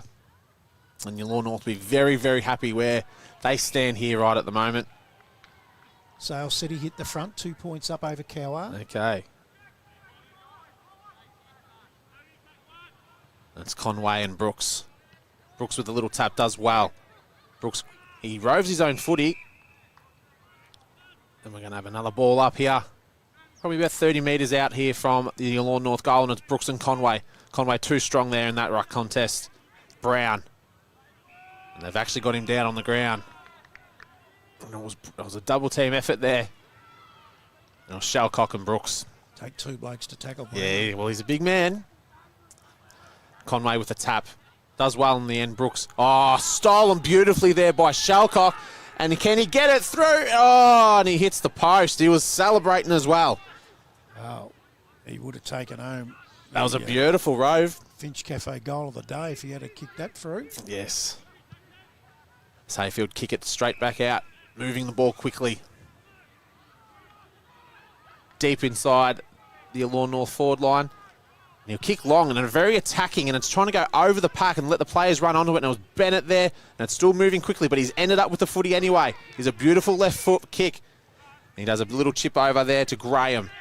Has a little bit of time, and he'll kick inside forward 50. And McGuinness does a really good spoil there. And it's nearly going to go out of bounds, but it's Brown. And they like turning the play. Yeah. They mirror image the play. You think it's going to go one way, they go the other way. And it's Bentley with the ball, and he'll chip kick to Massis. And no one will go near this bloke. He must stink or something, Brad. Unbelievable. And it's marked there by Dogood, and he takes a bounce. Oh, Not the greatest looking kick. He was looking there for Climo, but he was lucky it didn't go out of bounds on the full bounce just before it went out. We're just going to have a throw in nearly 29 minutes here in the second quarter. you might have a Cheerio down on the boundary there for Blair Climo. They might have been the people that found your house there, Guyan. Yeah, it was his mum who actually got us the rental, so big thank you to Simone. And I think his grandfather, Mal's, he said he was going to be here today, so Mal, if you're listening, have a good one, Mal. Work, Kyan Jenkins. Of course, that's when their house caught fire there in Trafalgar earlier this year, not that long back, a few weeks, and it's fantastic of Simone Climo, mother of Blair Climo, to find the Jenkins a house very, very quickly. One day. One day, unbelievable. Both ruckmen miss it, but in the end, quick kick forward by Bihar. Bouncing ball. Goes to ground. Bentley's in there. Fed out the back looking for DeCarly. Was do good, but the boundary beats them all. So we'll have a boundary throw in between wing and half forward for the Kangaroos. They trail by 22 points. And we've gone nearly 30 minutes into this second quarter. Don't forget the big halftime show, thanks to BP Tarralgon East, coming up very soon as Bentley had a lot of the footy. Oh, he's tackled by great tackle. Ronan there. And free kick will go to Caleb Ronan. Spearing kick, short, chipped off beautifully seen by that Brown. He'll go to the outer side, and there it is, the halftime siren, where the Yallourn North side 6-5-41, and they lead Heyfield 3-1-19. And as we said in that first quarter, that until both sides have used the win, we won't get a true indication of where this game's at. Well, we do have that indication now, Matty Mosley, and it is that Yallourn North are in control. So at half-time, they lead by a healthy 22 points after leading by 18 at quarter time. So they didn't get that lead back, Heyfield, so they extended their lead by 4 points. We might take a quick break and we'll come back with the BP Tarralgon East halftime show here at the George Bates Reserve, Yallourn North, and we'll have all the around the ground scores from football and netball in the AGL Loyang North Gippsland Football Netball League. We'll have Kyan Jenkins with what's going on in the rooms down on the boundary for us. It is the home side, Yallourn North by 22 points. BP Tarralgon East, day or night from few to a feast. BP Tarralgon East, from a wicked brew coffee to washing the beast. BP Tarralgon East. Water. It's a part of life and we all depend on it. We spray it and play in it. At Davey, we move it around, clean it, and provide the right pressure at the right time. To help you do this, run one of these and wash her. We're Australian made and made for Australia. So when you depend on this, need to do this, or just want one of these, you can depend on Davey.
Thumbs up if you can hear us, Kyan.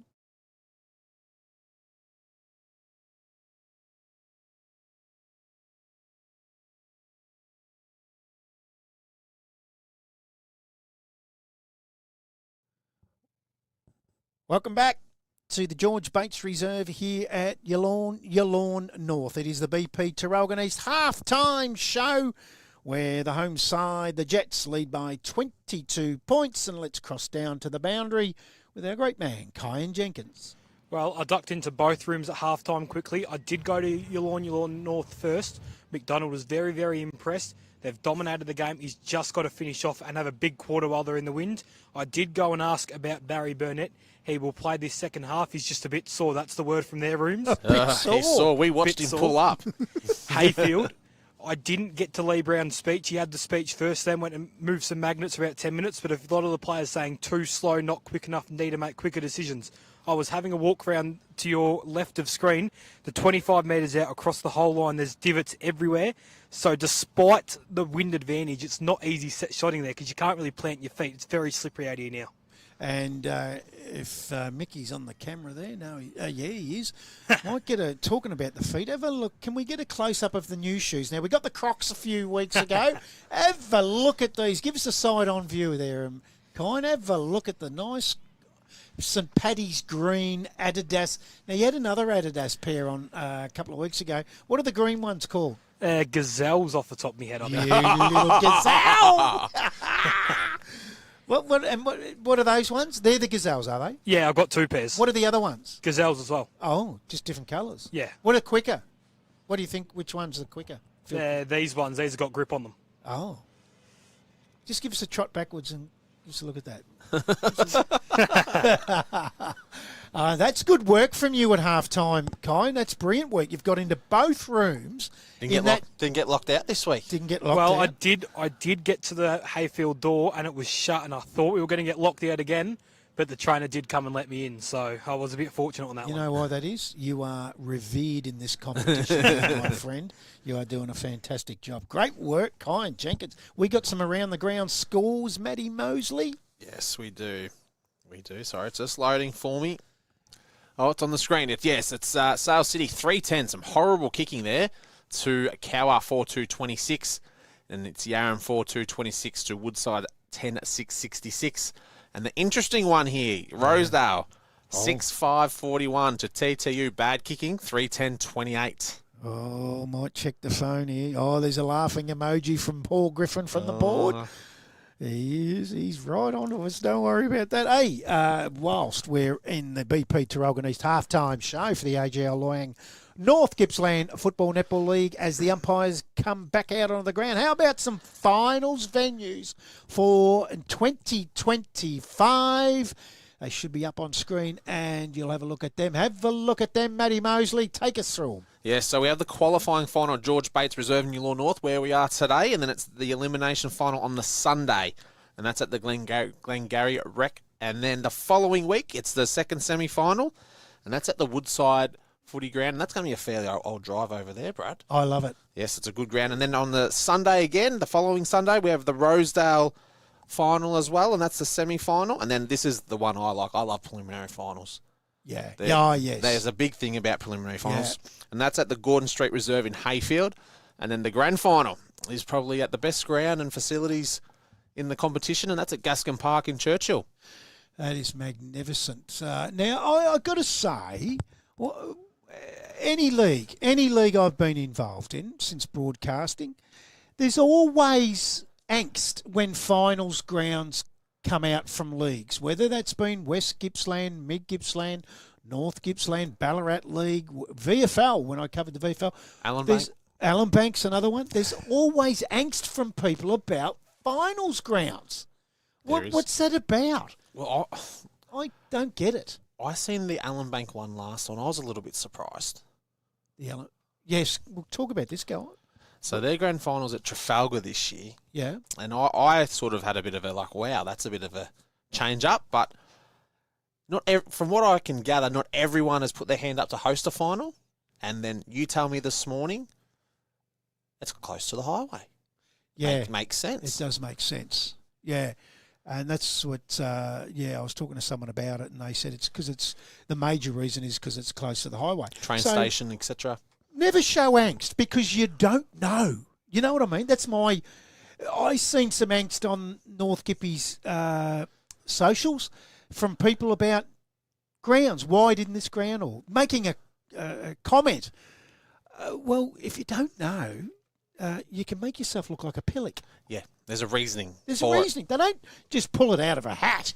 These people that are on boards, that are on these boards, that go to the footy every week, they know what they're doing. Just sit back and say, you know what, I reckon you know what you're doing. Yeah, well, let's say you follow a club. Your club might not even put up your hand to host the final. That's the other thing. You wouldn't. know? And people making the comments would know if they didn't. You know? They go, well, we don't have helpers, so we can't do it this year. Yeah, I reckon they got it right. I reckon boards on leagues always get that right. I don't reckon there's ever a problem on it. And I'm looking forward to it. I'm excited. You go and play it anywhere. I don't give a flying. Finals. Yep.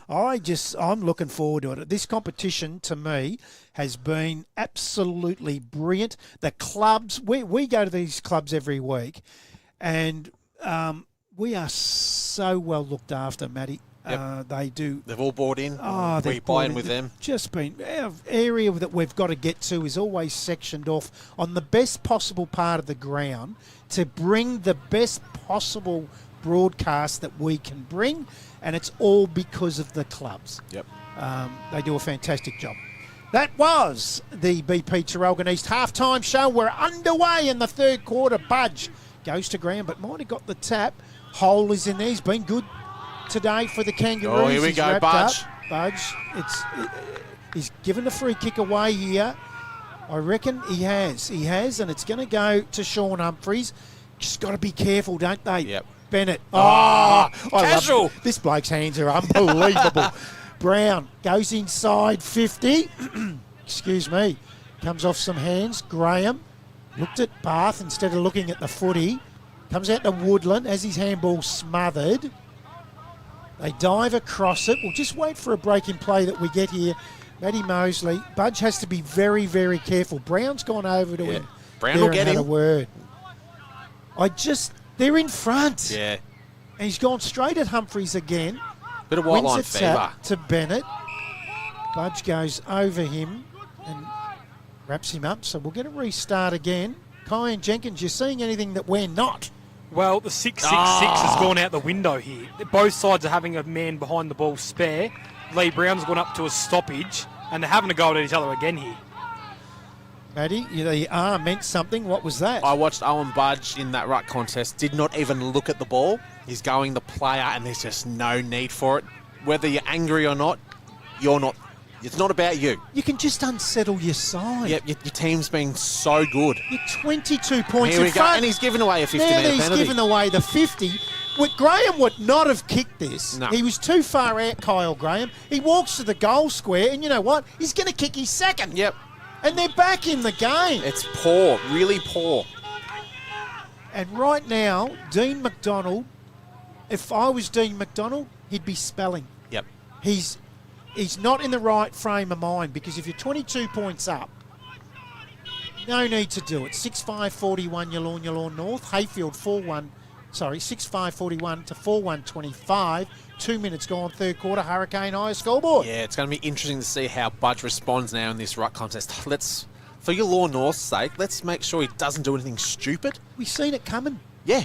We've seen it coming for the first 2 minutes. Yeah, you can literally see it coming. It's on his face. Yeah. And he's just given away a goal. Yep. Kyle Graham was never kicking that goal from 55 against that breeze. Yep. And from 22 points to 16, mightn't sound a lot. It's a lot. It can turn the game. Yeah. Let's see if he responds in a positive manner. It's up to him, because he's going to be the one that's going to get the first touch here. And it's Budge going back up into the ruck, up against Humphreys, and he does well, but it's Humphreys.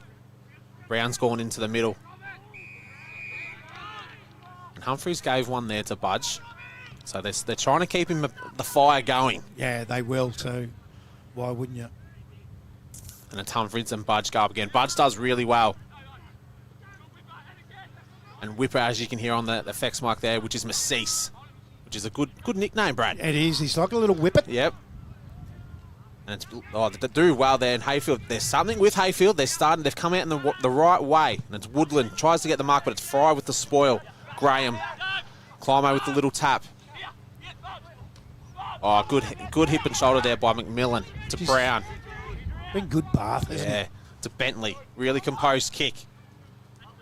And that's going to rush out of bounds, and we're going to have a boundary throw in nearly 4 minutes into the third quarter. I don't want to harp on it, but because they're kicking with the breeze Yallourn North, if they do everything right and they keep their composure and they go to three-quarter time, Should be fine. 6 goals in front, Yep. right there and then the game could be done. Yep. If they go in under 4 goals and what they were in front at half-time, they could lose this game. Yeah, they can. Most definitely. Comes back into play. Humphries holds a front spot, wins the tap. Brown collects it at the front and then is tackled to the ground. We'll get a restart. So we're 50 around from the Yallourn North goal. Humphries wins the tap. Brown crumbing beautifully again. Look at the kick. It just gets through the fingers of the boy there in Kehoe. He goes in after it again. Oh, geez, a beautiful pickup, but he's given away a free kick here. And 50. And another 50. Some really undisciplined things. I don't understand. It's a coach killer. Yep. One thing I will say, Barry Burnett is still on the bench. So he's just spent 20 minutes in the rooms and he started on the bench and it's 5 minutes in. So he has not played for 25 minutes with a crook hamstring. Not good. No. They go into the middle. This boy's been good, Marchese. Captain. Short again. And has he been good? Mitch Stevens. Very. Superb game off half-back. Short. Just controlling the footy. So again, Marchese in the middle of the ground. They're loading back. Yallourn North makes it hard against the breeze. And lovely. he just bid his time, Marchese. He didn't. No rushed.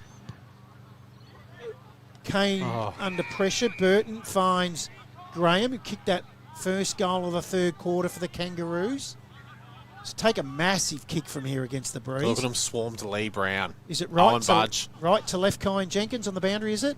It's almost died off now, but it's still a little bit right to left, yep. So in he comes. Goes to the right, close to the man on the mark, sits it up. Right to left, just falls short in the goal square. Comes off the hands of the pack and through for a behind. Back to 15 points now, 6 minutes into this third quarter. They go short. Geez, they've got no one there, Heyfield at all. McInnes is able to trot outside defensive 50 with 2 bounces, goes short. Finds do good, and he's got no one in front of him, so he's able to take 2 bounces and trot. Onto his left foot, beautiful kick.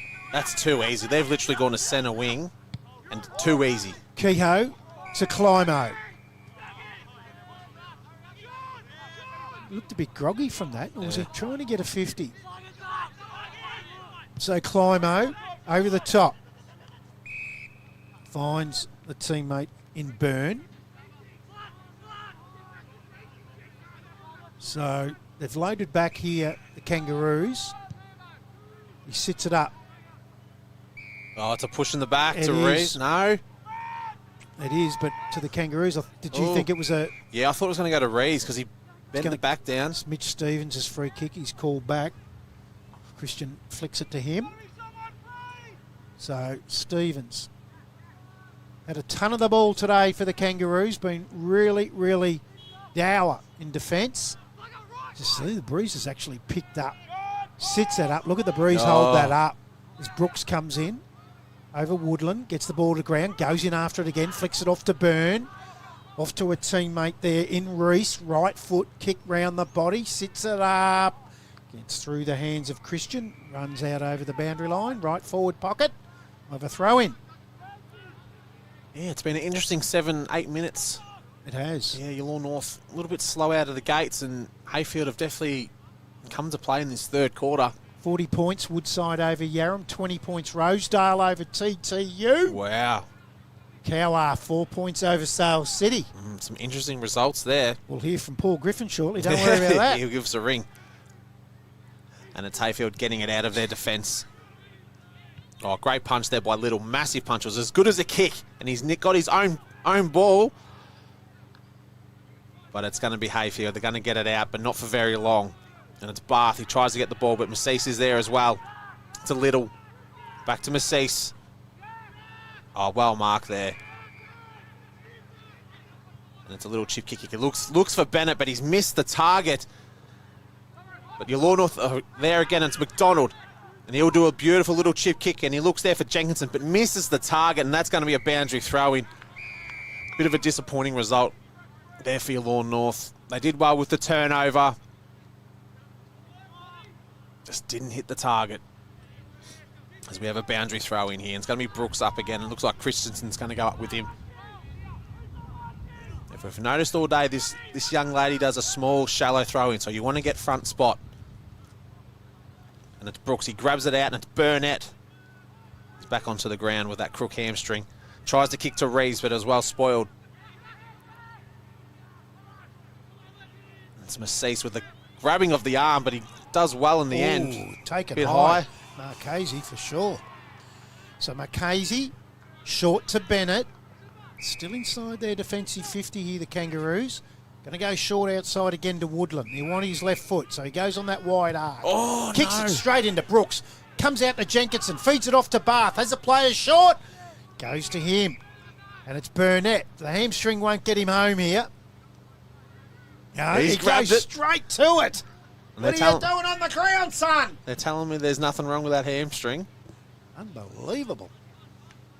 So, he's going to kick from 40. Oh, And that is why. there's no confidence. He's gone on That it is, again. get him off. Look after him. I do not understand it. If So, you if foul that's on the bringing floor. you to the ground with a kick, He's moving like me. And that is ordinary. Marchese, short to the big man. James Conway. he's a big man too. Sounds like a singer. Yes. James Conway, doesn't it? Short again to Kelly. Told to play on. Keogh. Shrugged away by Kelly. They're in trouble here. Conway under a lot of pressure. High ball, but it's all... Oh! It's all the Jets, I was going to say. It's Shalcott quickly plays on. Goes inside 50. Hands to the front. Really well read by Reed. Oh, well done. Hit Hits the post. post. Look at Burnett there on the screen. The poor man can hardly run. He's That's- doing himself no favours. I was running like that at Sale City a few weeks ago at half time out of this van. And it wasn't a hamstring. So, in they come. Kangaroos. Bennett goes out towards Conway. Has it punched away from him. Gets out the back. Massis does well to Bath. Gives it off to Shalcott. And Reed Short decided to go over his head. Keogh, he played for it and got it. He's got the free kick, 25 metres out directly in front.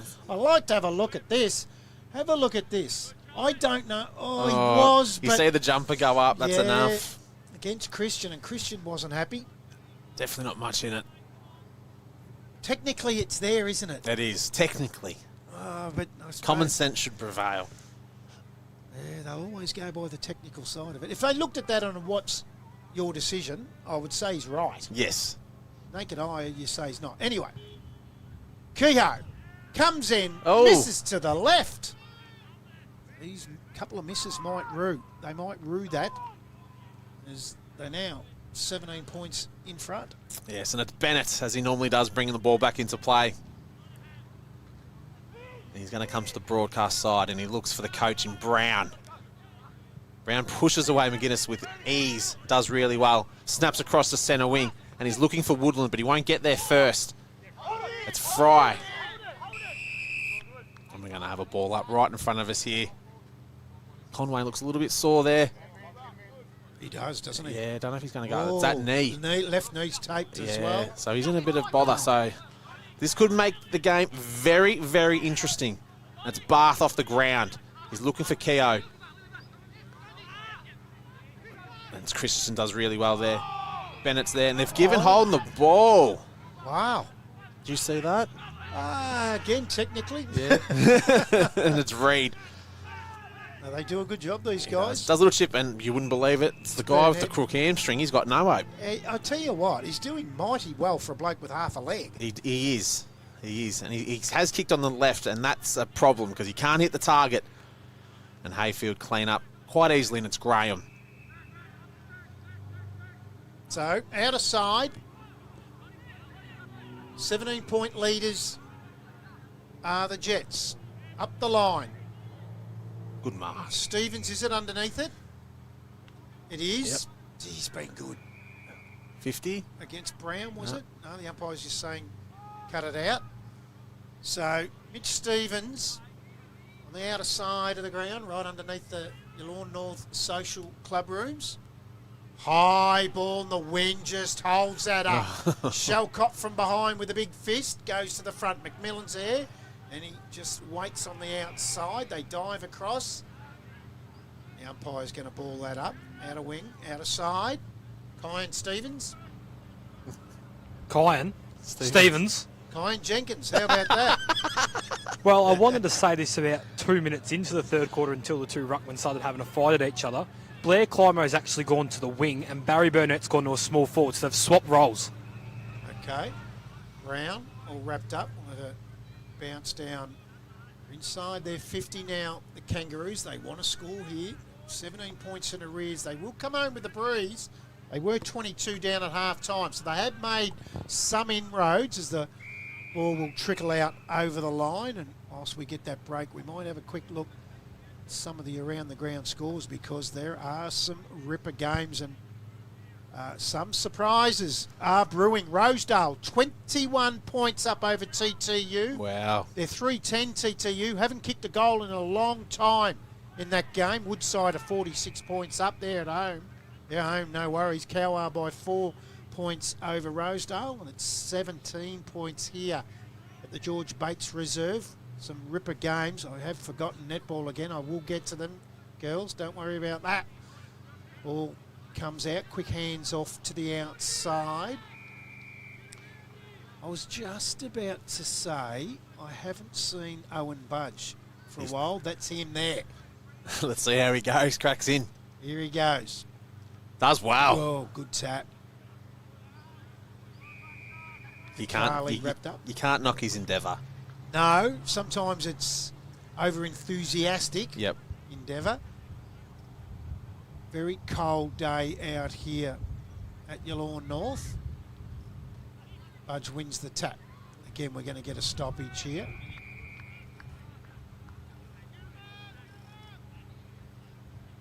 So Matty Mosley, 16 minutes gone. They've made 5 points inroads. The major thing I would say, Yallourn North haven't gone away with it.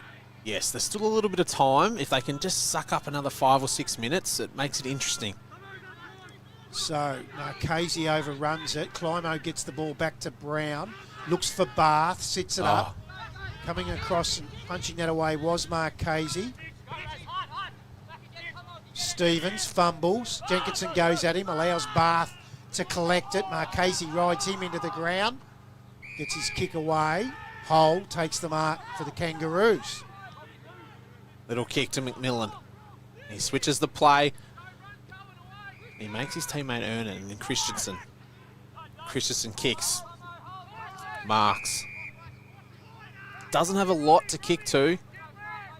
McMillan gives something, but he ignores. And he looks for Woodland.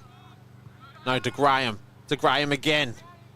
And the lead's on. It's for Brown, and that is an absolute horrible kick, and that's out of bounds on the full. And Lee Brown just with a big smile there.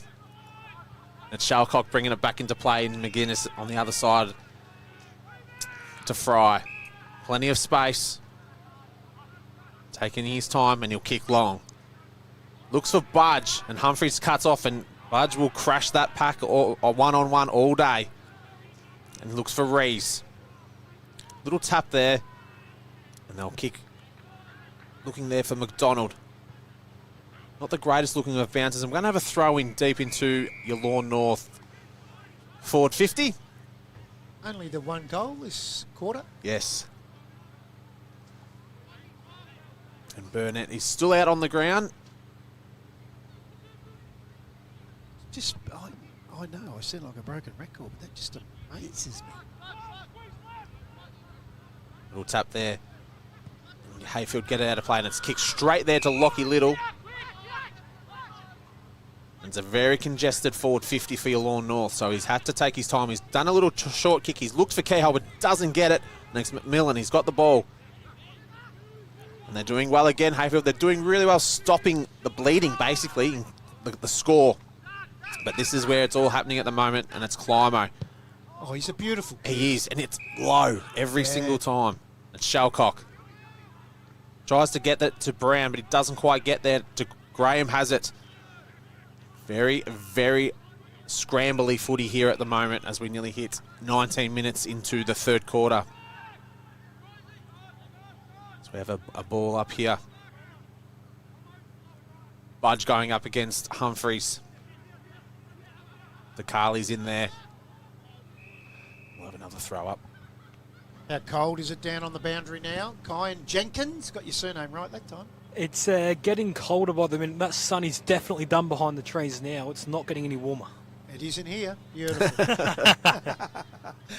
Goes out towards the boundary line and picked up by, that might have been Reed. Gets it around the corner. Geez, every shot at goal's been from the boundary now. He popped one from there in the first quarter, popped one up the other end, the other pocket in the second, and had a snap on the left from up the top end. I would think this is an area when you're at training on a Tuesday, Thursday, all the boys would have a shot here. Yes, right near the rooms. As he sits it up, gets out over the back. Reese, snap around the corner. Goes all the way back to nearly where it come from. Stevens. McDonald comes in, backs out, but boundary line beats him. He's very quick. He is, isn't he? Yep. Over 20, 25 metres, extremely quick. So a boundary throw in, right forward pocket for the Yallourn North side after leading by 22 points. They haven't kicked a goal this quarter. Heyfield have only kicked the one. It's back to 17. Great tap. Up towards half-back. Graham and Climo. He's going to pull a free kick against Climo here.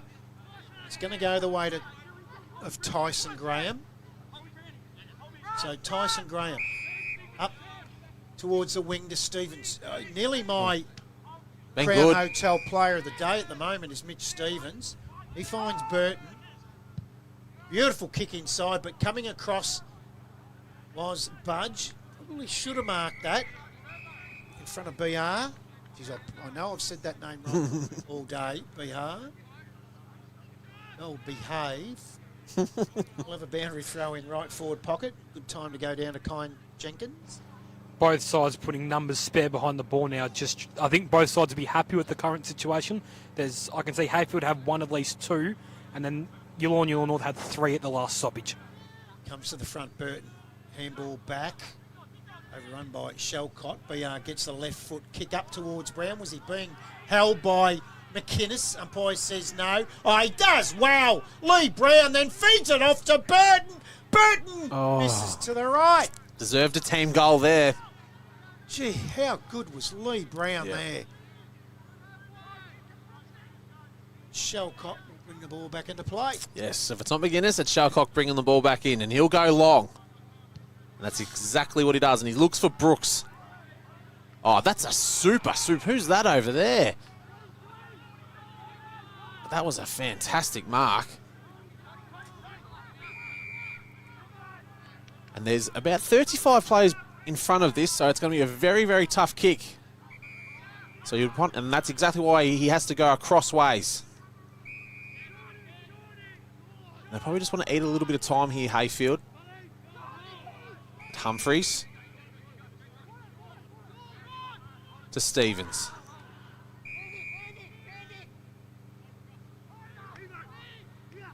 Kelly puts on a lead, ignored. Oh, sells a little bit of candy. And it's now into it, and it's straight down the mouth of Owen Budge. And he'll give the hands off to Shalcock. Chip kick. To McGuinness. Have you noticed those two kick to each other a lot? They do. They've played a lot of. They've come from junior ranks, those two. That was Harper Fraser on that outer side of the ground. Great mark. That's a contender for the Electel mark of the day. Yep. Oh, that was a great mark as well. Little chip kick. Looks for Graham. Doesn't quite get to him. Oh, but does really well there, Graham, and it's up in the air. And this is what Lee Brown will like. He's in a dangerous spot here.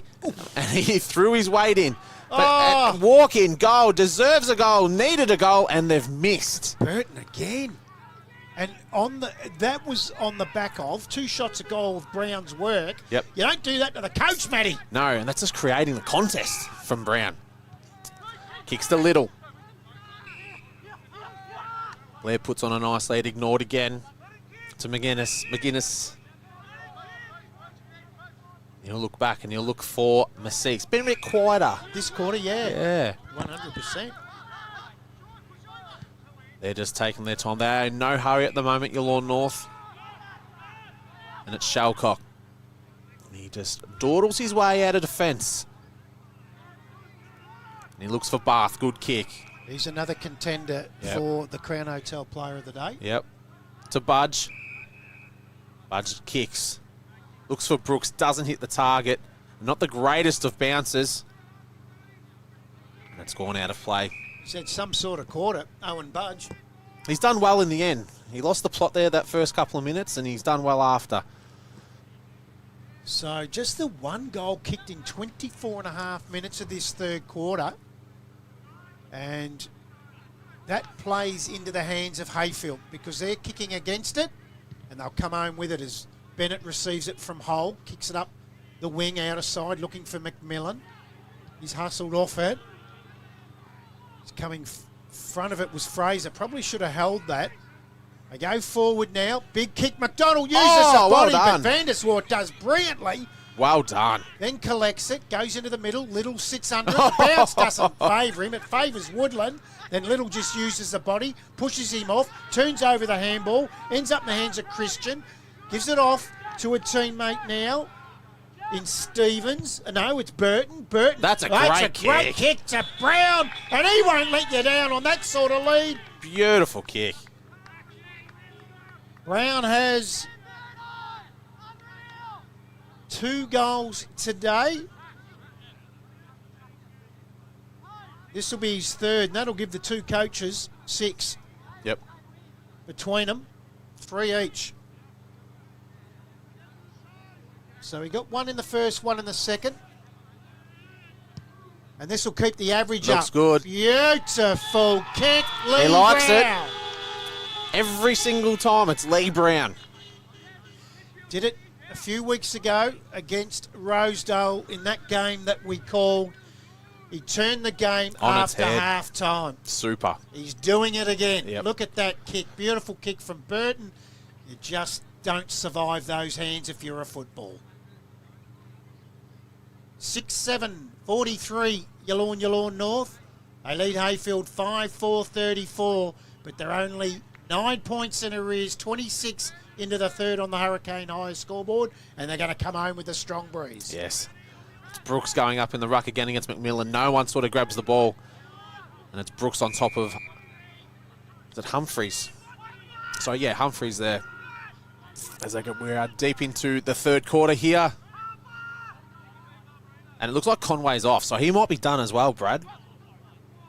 Yeah, With that looked knee. bad, the knee. Yeah, so it's Shalcock again. He goes long. Looks for Keyhole, does well. The bounce is not great.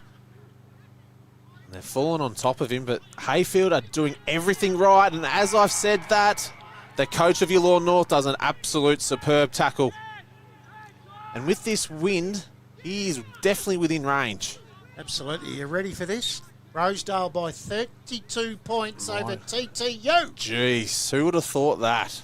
That means incoming text from Paul Griffin, who give us the mail at the start of the day that Rosedale would beat TTU. McDonald coming in, as you can hear the wind coming. Kicks long. He's got under it too much. Jeez, it dragged it though, didn't it? It did, and that's a one behind.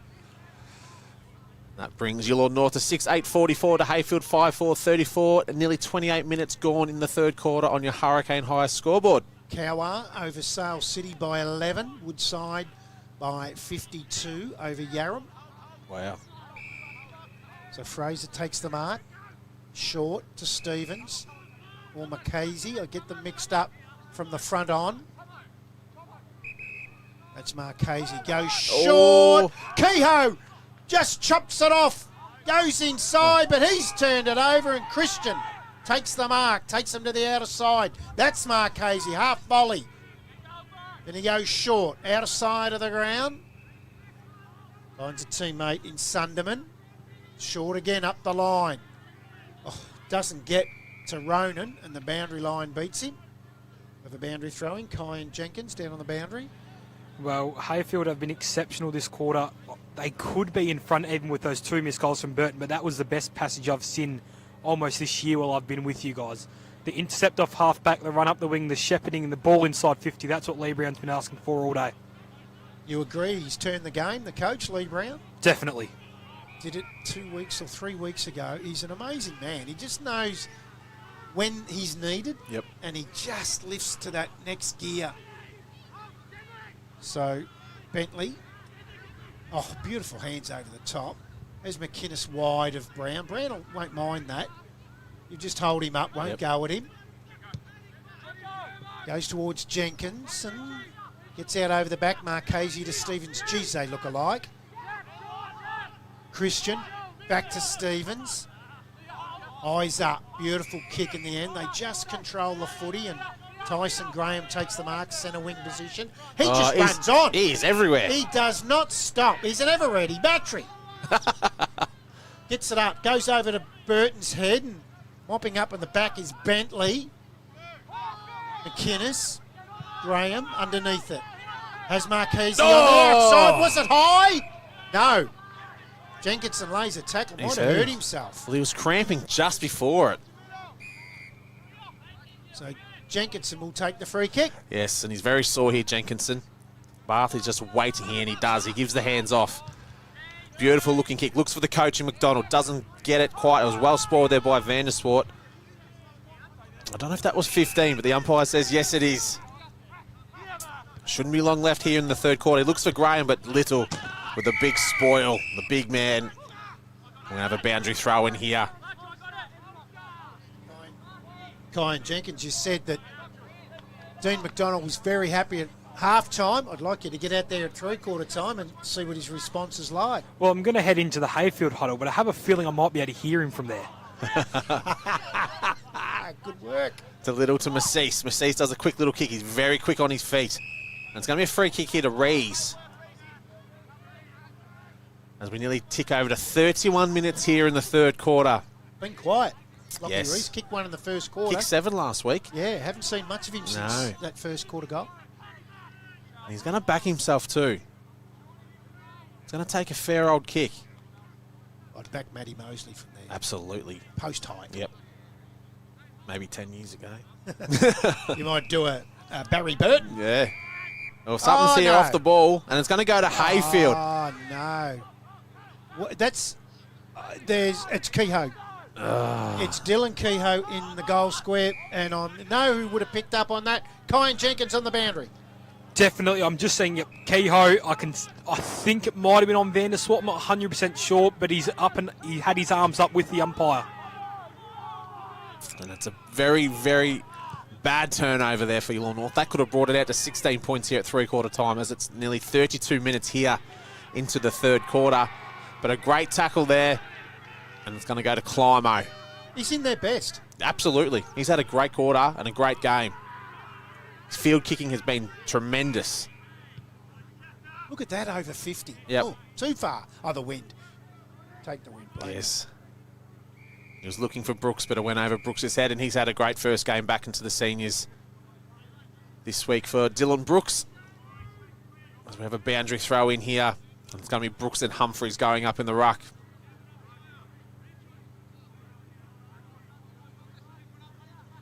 Ball back into play, and a good throw in. Left hand there by Humphreys. Kicks long. Shalcock's there, too big. Had a good game as well, Shalcock. And there it is. It's three-quarter time here. And it's Yallourn North, 6-8-44 to Heyfield, 5-4-34. It's only a 10-point margin here on your Hurricane High scoreboard. So, after leading by 18 points at quarter time, 22 at half time, the Jets lead by 10 points at three-quarter time in the Evans Petroleum match of the round in the AGL Loyang North Gippsland Football Netball League. We'll be back at three-quarter time. After three-quarter time, we'll be back after these messages, and I promise I'll have some netball around the ground scores as well as some footy scores, and there's some big surprises, but we did know because Paul Griffin told us. We'll be back here at the George Bates Reserve after this short break. BP to Algan East, day or night from few to a feast. BP to Algan East, from a wicked brew coffee to washing the beast. BP to Algan East. Water. It's a part of life and we all depend on it. We spray it and play in it. At Davey, we move it around, clean it, and provide the right pressure at the right time. To help you do this, run one of these and wash her. We're Australian made and made for Australia. So when you depend on this, need to do this, or just want one of these, you can depend on Davey.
Welcome back to the George Bates Reserve here at Yallourn North, where they enjoy a 10-point lead, but Heyfield coming home with the breeze. Let's cross down to our man on the boundary, Kyan Jenkins, who's been out at both camps.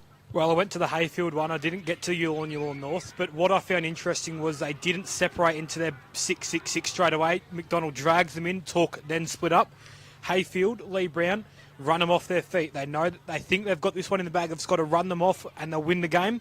Their back six was excellent in that quarter, and their work for each other was exceptional. It showed that goal here. That was a whole quarter's worth of work. I did go consult umpire Harry Davis about the free kick in the goal square. He said it was for rough conduct. It was a grab over the head, almost grabbed his ear, and then that's why his shot was reversed and given as a free kick to Heyfield. You have just outdone yourself with that. That is absolutely brilliant, and thanks very much to the umpires, Nick Cullis and Harry Davis, for actually allowing Kine to do that. A lot of umpires wouldn't like that, Matty Mosley. No, they wouldn't. They did really, really well. Well done by everybody. Kine Jenkins is fastly becoming the best boundary rider in Australia. I'm telling you. Absolutely. What he does, like, to get that, It's to great.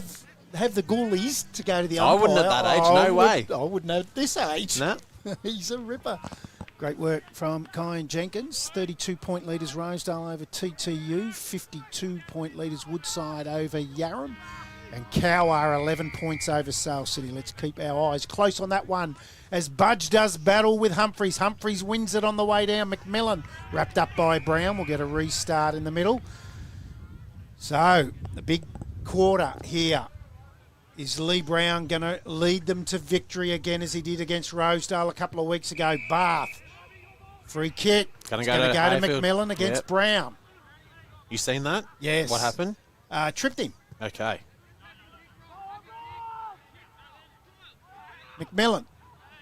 Out to Tyson Graham. It gets out over his head. Nearly hits the boundary up on the heels. Graham collects it in front of Reed, then lowers his eyes. Beautiful kick to the brother. The brother. That didn't happen in the backyard when they were kids. Have you letting him know about it? Oh, wouldn't you? So, we'll get a bounce down, 50 around from the Heyfield goal, and Dean McDonald and his boys will get very nervous if the Kangaroos get the first one.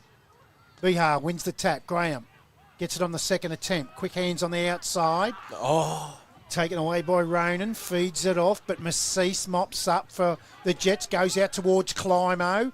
Coming from behind him was McDonald with a punch. First time we've called Dean McDonald today. As they come back in towards the goal mouth. Brown from behind Shalcott.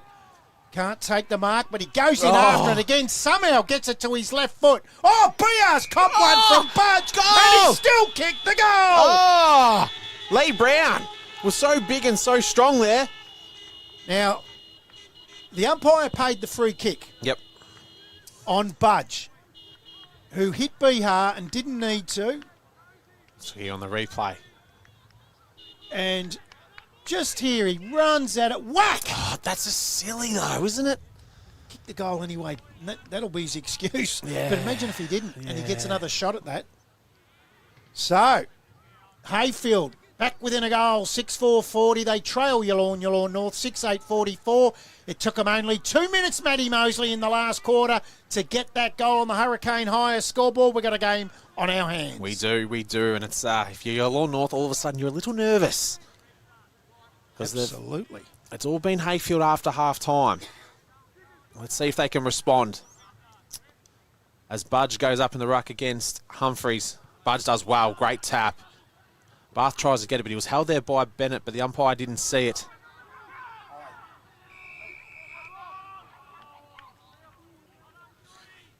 We'll have another throw up. Been eating hot dogs. Yeah, too many. As it's Tyler Brown and McMillan there on the bottom of the pack. I think those two will have a fair say what's going to happen in this game, and it's Bath to Brown.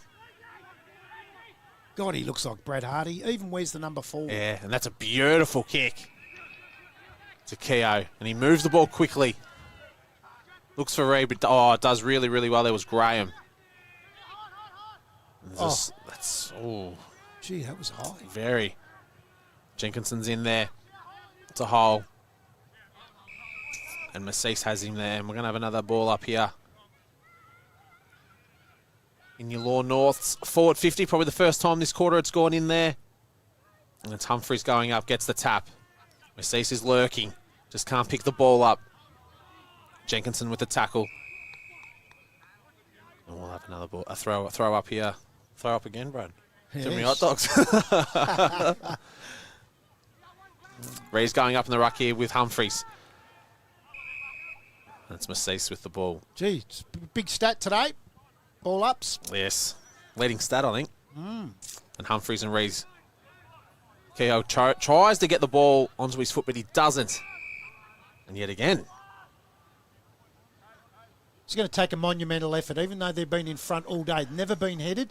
It's going to take a monumental effort for Yallourn North to win this. It's very much like the Rosedale game the other week with Heyfield. Absolutely. Took them to the 20-minute mark of the last quarter. Some of the sponsors out here at Yallourn North too, give them a mention. Moe Racing Club. Yep. What a great club that is. Dylan and his team out at Tower Tax. I've been to the Moe Racing Club a few times. It's a great day. Yes. Here's a free kick. This will be handy for him, Matty. It will. It's going to go to Rees. We'll see here on the replay here. Not a lot in it, but it is there. Technical. Technical. It's tax time, so Tower Tax. Sandra and her team out at Childcare Centre. Little Bears. I like that name. Little Bears. Little Bears.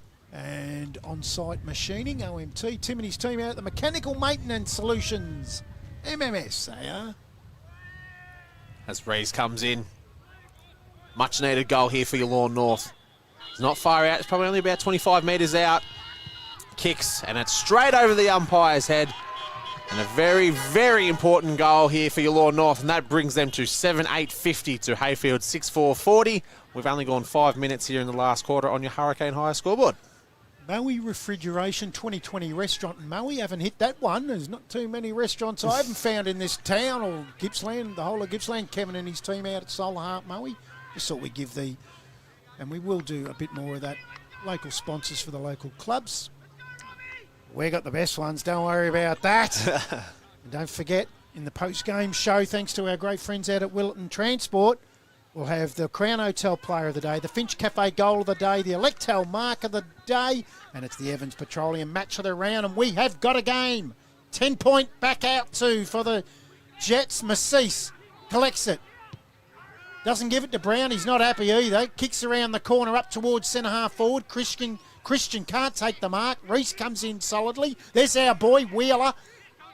To Stevens, to Bennett, to McMillan. Onto the right foot. High ball. He's going to turn it over, though, to Fry.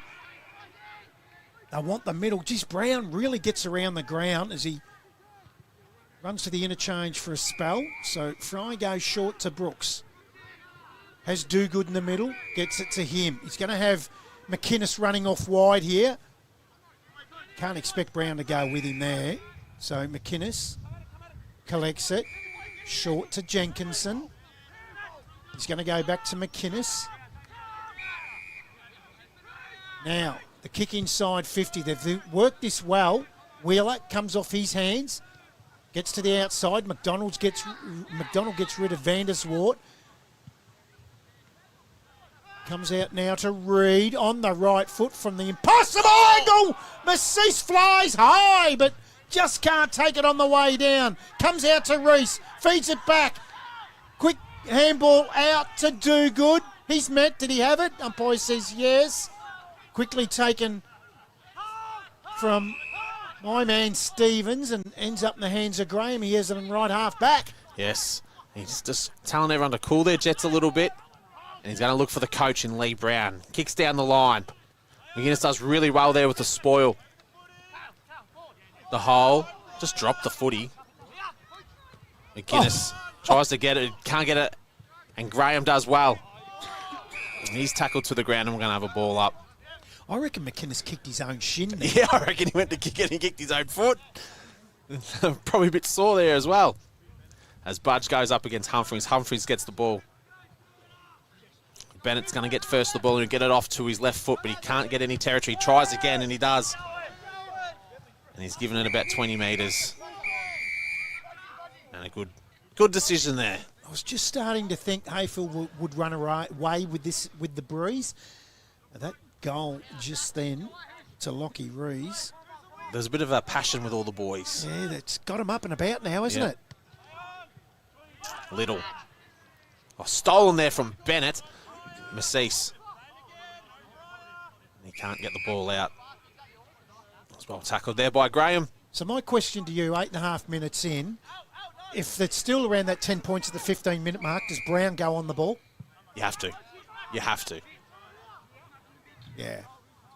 And it's a free kick here to Humphreys.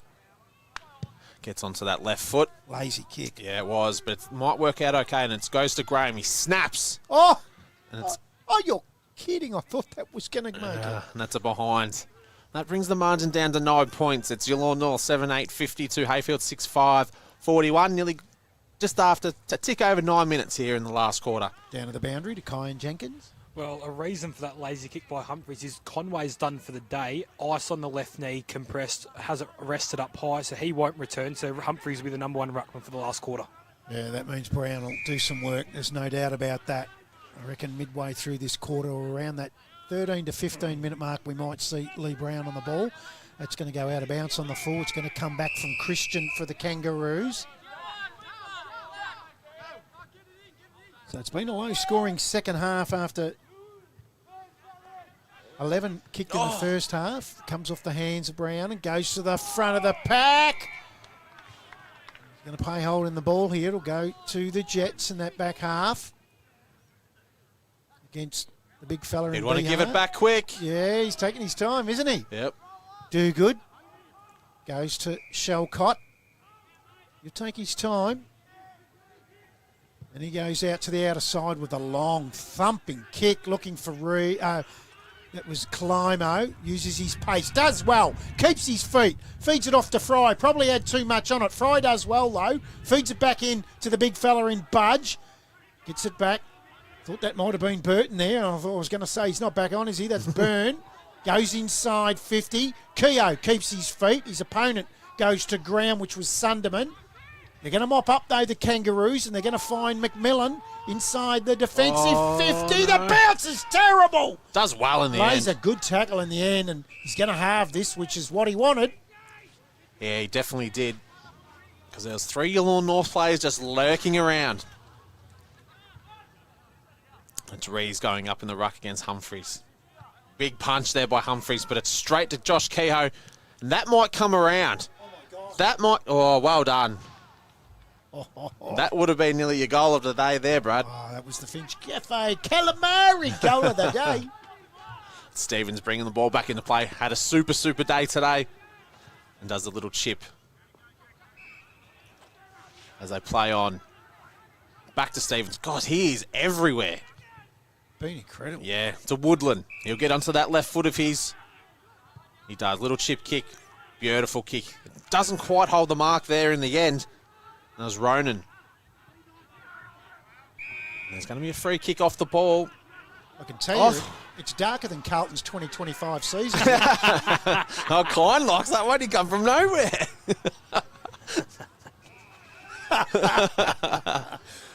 You're lucky I didn't say it about St Kilda. So they go short to Woodland. Centre wing position out aside the Kangaroos. 12 minutes into this last quarter, they trail by 9 points. Onto the left foot. Inside. Graham drops a chest mark. He's got leather all over his face. Should have taken that mark. The Kangaroos still a chance, though. They'll get a shot on goal. He's got it. I tell you what, the Kangaroos are coming. They just don't go away.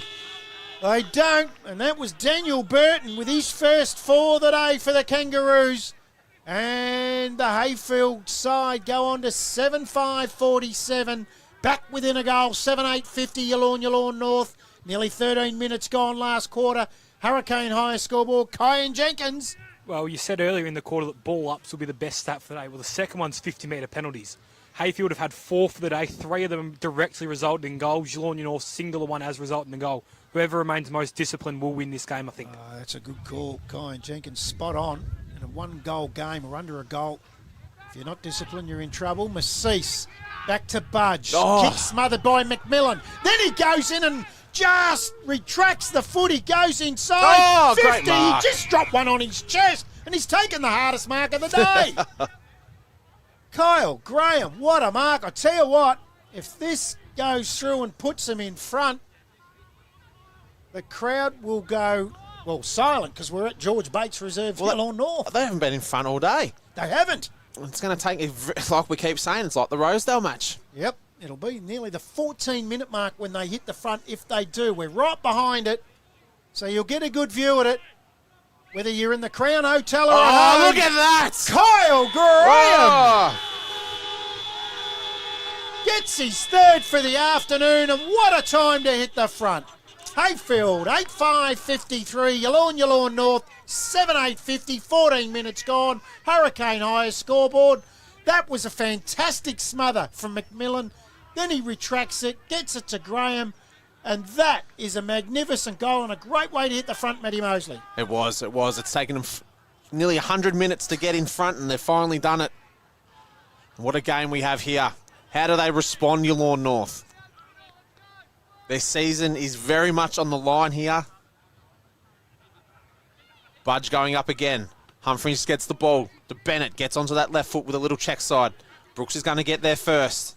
He's had a really great game. Brooks kicks, he looks for Jenkinson. Doesn't quite get there fast enough. And it's all Heyfield here at the moment. Missed kick and Brown. Normally a really good finisher to DeCarley. DeCarley kicks, he looks for the coach in McDonald. And McDonald takes a superb mark. And he'll go back and have a shot here. How many shots a goal from the boundary? All day. He's kicked 3, he's missed a couple. Yep. And I reckon all 5 shots, apart from the snap, have come from this area. Yep. But he's every chance of kicking it. Exactly right. It's time for a coach's goal, and Dean McDonald leading the way as he comes in. Kicks. He's not going to get it. It's across the face.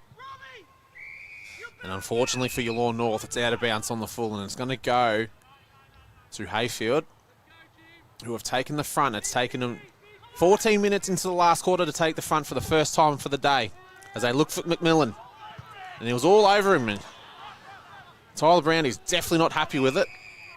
And he puts his arms up to the umpire going, what's this all about? We'll have a throw up. If Rosedale and Sale City win today, Yallourn North lose, they're in trouble. Because Yes. they come home against Woodland and TTU in rounds 17 and 18. Woodland. Woodside. I'm 61 years of age, Matty. I don't even know if I put the right jocks on this morning. I know. You'll get there one day. I know, I'm halfway there. I look forward to it. That's Brown. Just takes it away and goes inside. 50, McDonald does well. Punches it to Reed with smart footy. Snap round the corner. Christian stands under it with courage. Takes the mark and feeds it off to Bennett. Bennett on the left foot. Goes to the outer side. Best on ground for mine. The Crown Hotel player of the days, Mitch Stevens. He clears it. Finds McDonald. Outer wing. Up towards the flank. They turn it over. Fry takes the mark. Short. In the middle. Good mark again.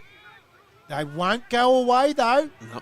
They trail by 3 points. It'll take a lot of courage. Brown's been brilliant for the Jets. Goes inside, half forward. Bouncing ball. Great Keogh. trap. Tackled by Wheeler. It was really well done by taken. both. So we'll get a bounce down. It'll take some real courage to be headed after being in front all day and come back and win this for the Jets. Budge comes out to Hole. Great tackle from the big fella Little on Marchese. Another one that's in line for the Crown Hotel player of the day. Half forward. Oh, what was Bihar doing? Missed it. Bath taken without it, not paid. McMillan again, restart. Kyan Jenkins on the boundary. What I just got a question for you, boys. When does Lee Brown go behind the ball and plays that spare back? I know they've got one there currently. Do you think he makes it 2 later in the game? Yeah, obviously, depending on the scoreboard, I'm with you. Yeah, A little bit early yet. Yeah, early, but yeah, there might be a stage that he does do it. Absolutely, as Bihar takes the mark, quickly feeds it off. Marchese, short ball to Woodland. I've liked the way he's played too. He's been good, hasn't he? Yep. Got the old 2 jumpers on the long sleeves underneath the sleeveless. Haven't seen that since 1964. Goes inside 50. They just mop up here through Dixon. Squares it. Been good, Shelcott. Geez, he's got some depth on those feet, hasn't he? Yep. Finds Fry on the outer side and accuracy. He'll go short. Holds up in the wind. Can hear it Looking in for- the effects. Looking for Jenkinson. So, the Kangaroos. Stevens inside, or just outside 50. Oh, it does well, Graham. Feeds it off to McDonald. Inside 50 now. Comes off the front. of Brown. Does really well. Does McInnes finds the boundary. So we'll have a boundary throw in, about 30 round from the Heyfield goal. They lead by 3 points. One here at the 19-minute mark would hurt the Jets. It can nearly be game over if that's the case, if they get one more. With going into the wind, it's a tough ask for Yallourn North. Brown with the left foot. Every single time. And it's Ronan. Tries to get the ball on his left foot, but he doesn't get good connection to it. And a really good tackle there by Graham. But this could be dangerous for Yallourn North. If Lee Brown goes up in the ruck, he could grab it and have a quick snapshot.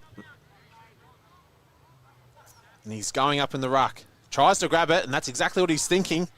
And he does get the kick, but it's only a minor score. Great call, Matty Mosley. You've seen what he was thinking. Yes, and that brings Yallourn North to 7-8-50 to Heyfield. 8-6-54, nearly 20 minutes gone.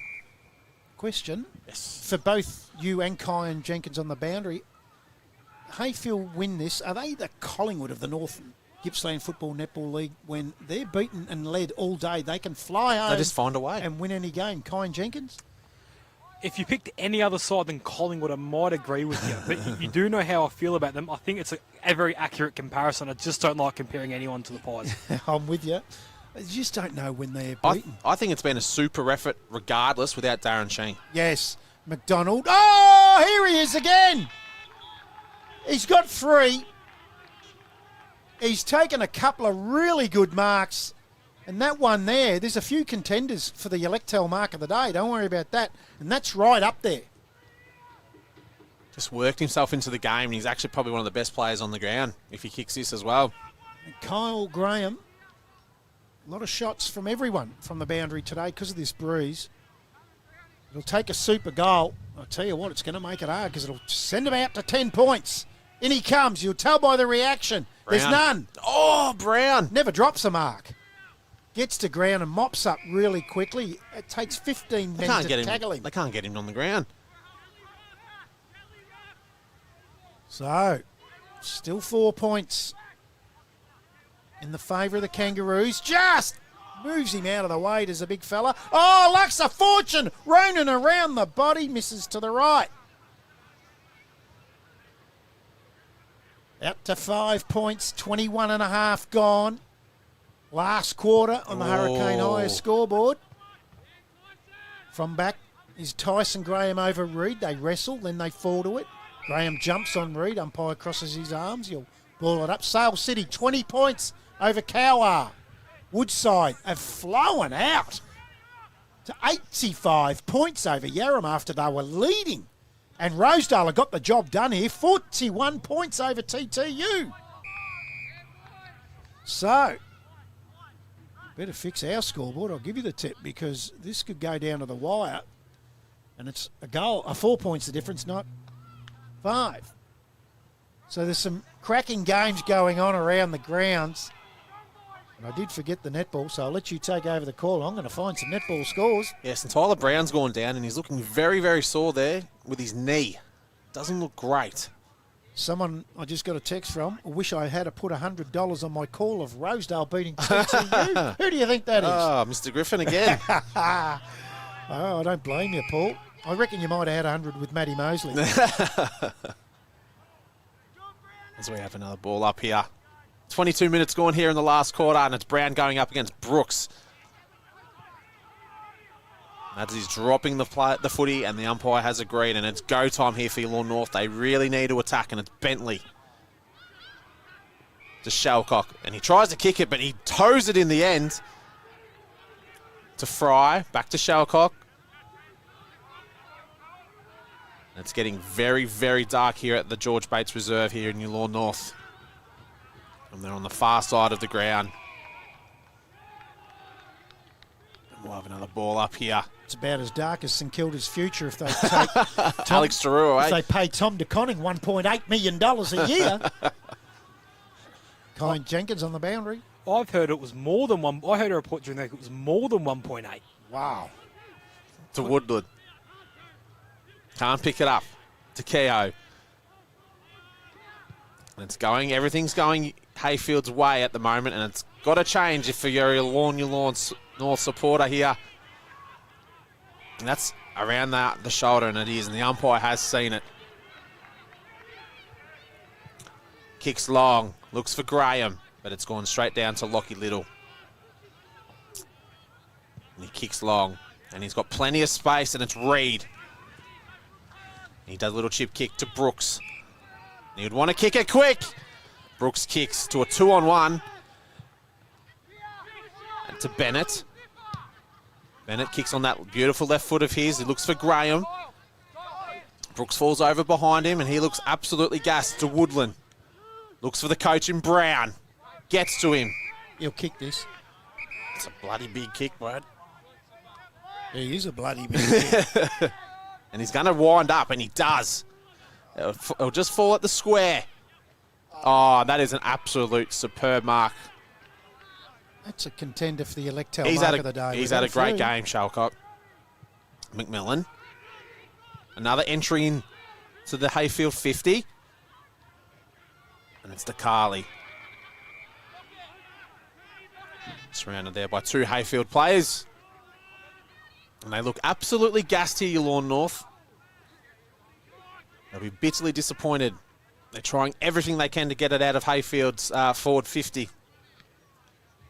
And it's nearly a goal there.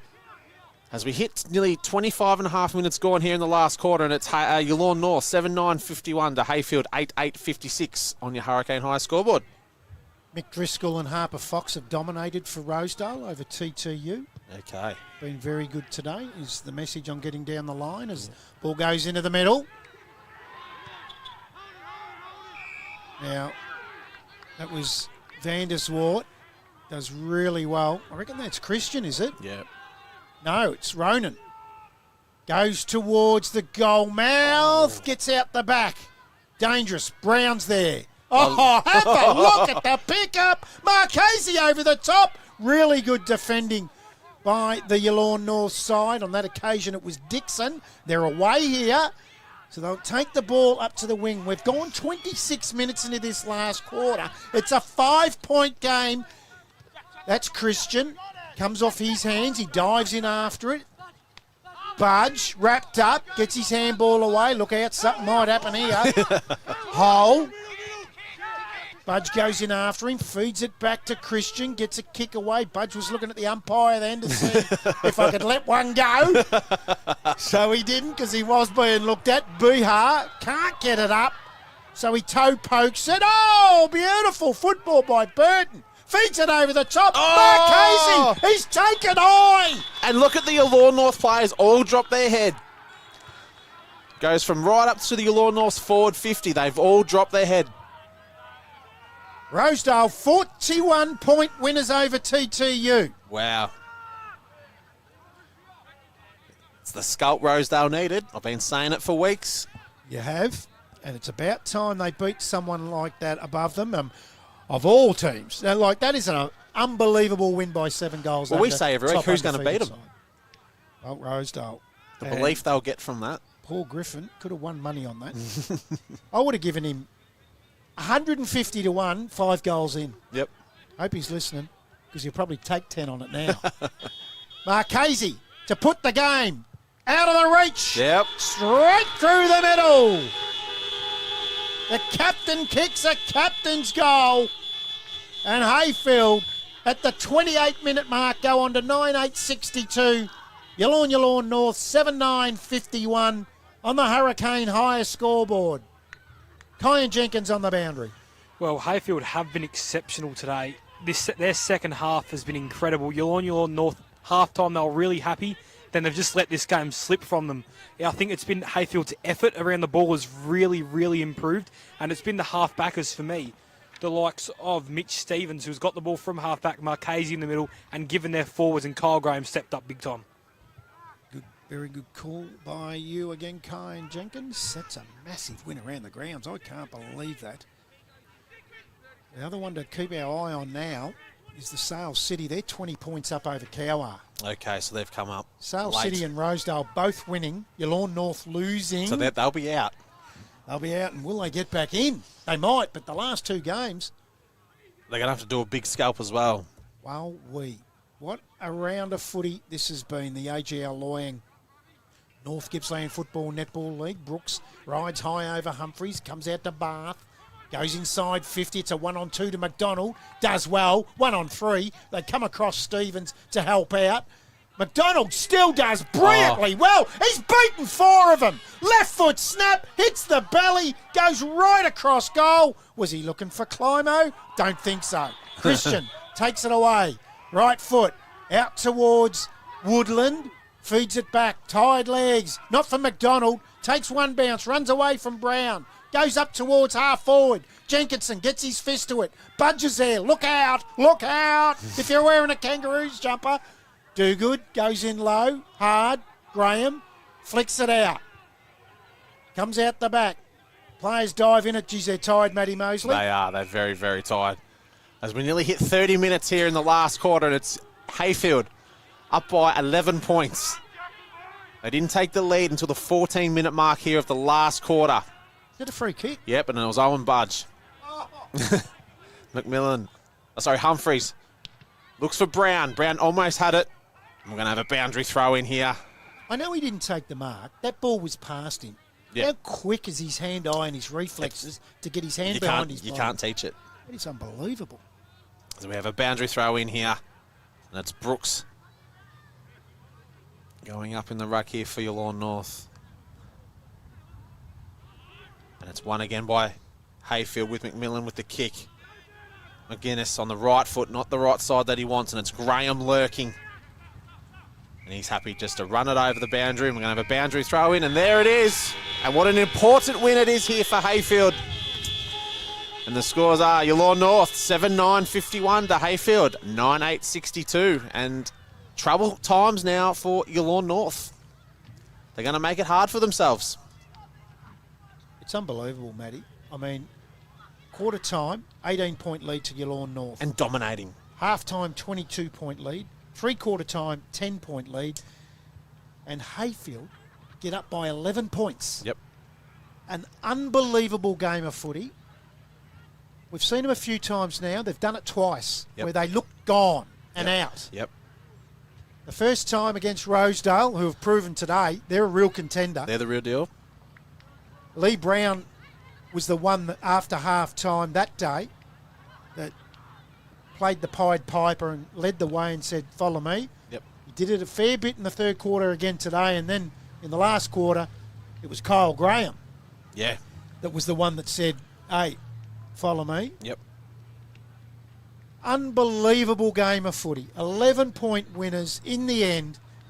We're going to take a short break, and we're going to come back with a Willetton Transport post-game show because we've got to get through the Electel mark of the day, Finch Cafe goal of the day, the Crown Hotel player of the day, which is going to be tough. There's a few players in line for that. And we'll have Kyan Jenkins with his boundary report. And I have no doubt the great man Lee Brown will join us for a chat.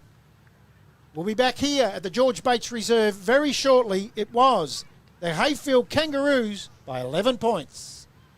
BP to Ralgan East, day or night from few to a feast.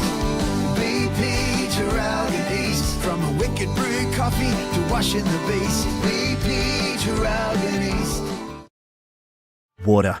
It's a part of life and we all depend on it. We spray it and play in it. At Davey, we move it around, clean it, and provide the right pressure at the right time. To help you do this, run one of these and wash her. We're Australian made and made for Australia. So when you depend on this, need to do this, or just want one of these, you can depend on Davey.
Welcome back to the George Bates Reserve out here at Yallourn North. You wouldn't believe what these blokes do while we're on a break. Paddy knows me, Unbelievable. you are unbelievable. Why do I get the blame for everything?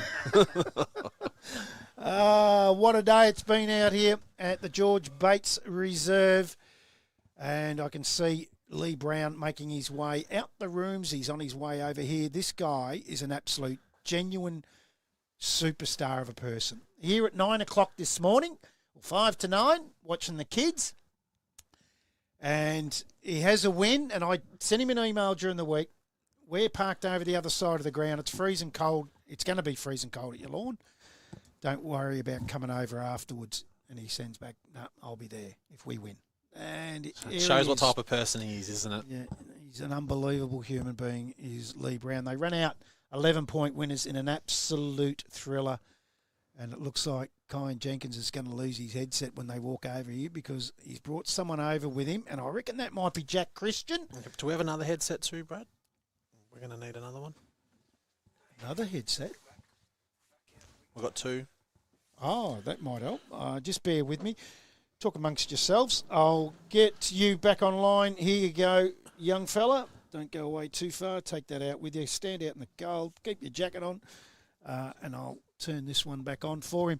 Yes, so a super effort in the end where they get up by 11 points after trailing all afternoon. Heyfield, there's no doubt about that. So it's a big win for them, and it's an even bigger effort for the coach to come over now. And he's got to jump the fence as well. And it's up a hill. Yes. It's hard work. That's why I said don't worry about it, but no.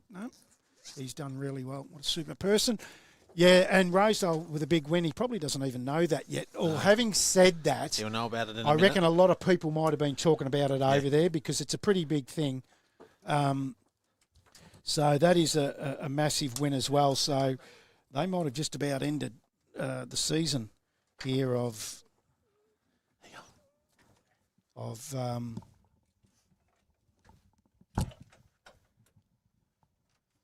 Yallourn North. We'll see what happens. So, coming into the box right now. Now, Lee Brown, we're just talking about absolutely ridiculous that you've come across. You're just a superstar of a human being doing it. You didn't have to do it at this freezing cold day. It's probably the coldest day this year, I reckon, today. Mate, I don't know what it is, and I know you played at Collingwood. I said in the call, Heyfield, the Collingwood of the North Gippsland Football Netball League. At times you look beat, but you just keep doing it. You just come back. And again, like the Rosedale game, you did it again today. Super effort. Yeah, today was a bit different. Thank you. Today was a little bit different. I thought we had control of the game at points in that, or for a long periods of time in that first half. We just didn't use it that well. We didn't make use of the ground and how big it is, and how we want to play in terms of spreading the ground a little bit and making it big and playing to our strengths. So we just readjusted a couple of things at half time. You probably saw us use the ball a little bit better and a little bit shorter, and that certainly paid off for us in the second half. Certainly did. I mean, we're going to go through the Crown Hotel Player of the Day in a minute. We've given our 3, 2, 1. We've tallied them. I'd be interested getting a coach's point of view. I mean, it's hard to say who's best. Who do you think was? Name a couple that you reckon were really good for you today. The young guy next to me here, Jack Christian, I thought he took a real step forward today. That's good. We didn't get him in the boats. No, but he's here with us. We thought he was really good down back. Max Vanders was awesome again, playing on DMAC. And DMAC's a bloody champion down there, and he's hard to play on. He's physical and hard to tackle and hard to stop, but Max does a good job, and we support him well. Tomo Marchese was awesome again, Robbie McMillan. So the leaders stepped up, but the most pleasing part in that second half was it was a younger guy. So it was Jack, it was Mitchy Stevens, it was Thomas Marchese, it was Caleb Ronan and Dan Burton, and these sorts of guys had their moments. Cohen Anderson had their moments where they just needed to step up and play their role, and they did it really well. And that's when we're going to be a good team, and that's when hopefully we can challenge the TTUs and the Woodsides where it's a more consistent and contribution across the 22 guys playing. I say Collingwood because I hear Craig McRae a lot, and I really love his message, what he says, in the sense that it's what you just said about moments. Players have their moments, and a lot of teams would crack under that pressure. They jumped. I know it was wind affected, first quarter, no doubt. But I've seen teams just crack under that sort of pressure. You guys just chip away, wait for your time, and people have their moments. Yeah, absolutely. And it's always tough coming here. This is the first time Heyfield's won on this ground in the seniors. So, Okay. yeah, we wanted to create a little bit of our own history here today. And Woodside, YYN are a very good team. And, they got some injuries, so have we. And it was a good battle. It was a hard physical battle. And it always is against these guys. And, yeah, we're pleased to come away with the 4 points. And hopefully that sets up the rest of the year now. And we can finish off strongly in the last few rounds. Before we go to Jack, both clubs without their number one ruckman today. And it looked like that in the middle at times. Clumsy and between both ruckmen, but gee, they were hard at it. Conway's a massive man. Budge is massive. We thought there was going to be some real Fireworks. carnage. Yes. Yeah, looked at, We were waiting for it. It really looked at stages. Yeah, Budge is physical, and that's how he plays, and James has to be as well. Did you have a with word his, to him out here? I've seen you have a word to Budge. he wanted some woolen mittens out at your lawn at YYN Power, and I was just making sure that we can get the right size for him out there. So, that's what you love, though. You want blokes who are competitors and crack in and hate losing. But then after the game, you can go and have a beer with them and relax and enjoy the other team's company and learn a little bit from each other too. So, yeah, it's a good contest and we're happy to get the 4 points. Have you already been told the Rosedale TTU score? Yeah, I saw that in the room. So that's an upset, obviously. But Rosedale, we played Rosedale, obviously, when you guys did our game at Heyfield a few weeks ago, and they got a really good system. They're well coached. I know he's young, but you could tell that they're listening to him and they're coachable. So, probably the score in terms of the margin's probably a bit of a surprise. But in saying that, it's hard to get up every single week, and you just don't know what injuries everyone's got and what's going on this time of year. So you just got to take each week at a time and try and bank the wins when you can. Yeah, we actually said in the call that in the pre-game that wind is a great leveller, and that could have an effect on some results today. Yeah, you guys wouldn't have picked that in your footy tips this week. No, but one of the board members hasn't stopped texting us that he picked Rosedale all day. Jack. Yes. Back, forward, you run around everywhere, very lightly framed. So you're only young. How old are you? 18. Oh, wow. Yeah. God. Yeah. Do you play like I'd say a You 50 to a 75 gamer at the moment? You wouldn't know that. No. 18. Yep. And so you'd be pretty close with some of your kids. I watched them this morning. Like your coach was here before me. I just can't believe. I just reckon that's super elite. How early senior coach gets here. You don't see it a lot. They are super. 133 points. I watched them today. They are a very good side. Out of this world this year. Still close with a lot of them. Oh yeah, I'm close with a few of them. A couple of the top age boys won a premiership with them 2 years ago. Yep. And that was like probably one of the best parts of my life so far.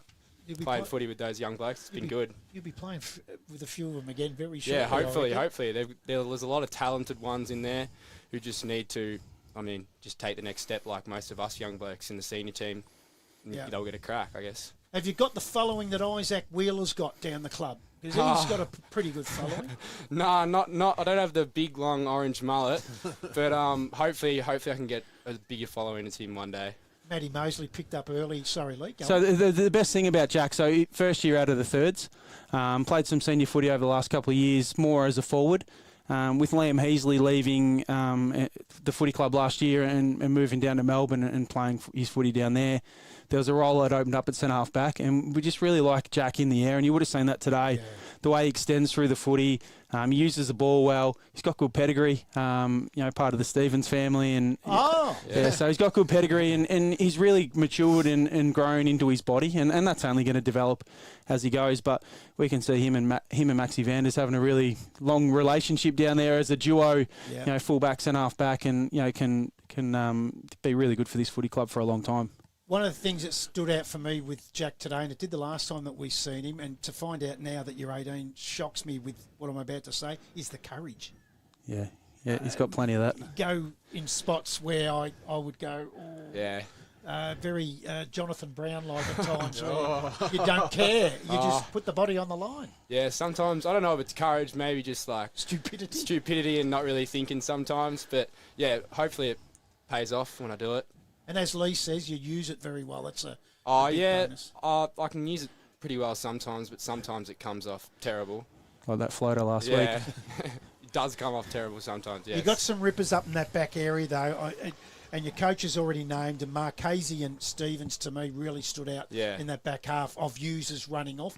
So you're modelling yourself around any of those at the moment? Probably more Tomo. Oh, Tomo Marchese, not Mitchie, because I'm not as quick as him.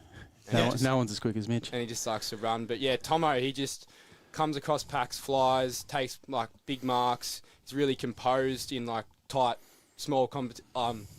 like moments. And I just kind of want to model a game around him, I reckon. Yeah. Just for both of you, how important, now that you've seen some of the results, is this win for you blokes today? I'll start with Lee. Yeah, I'd have to look a little bit more closely at the ladder, but it was important for us. Gives us a little bit of breathing room from YYN, who were next on the ladder, I think, before the round started. Well, so they're out now.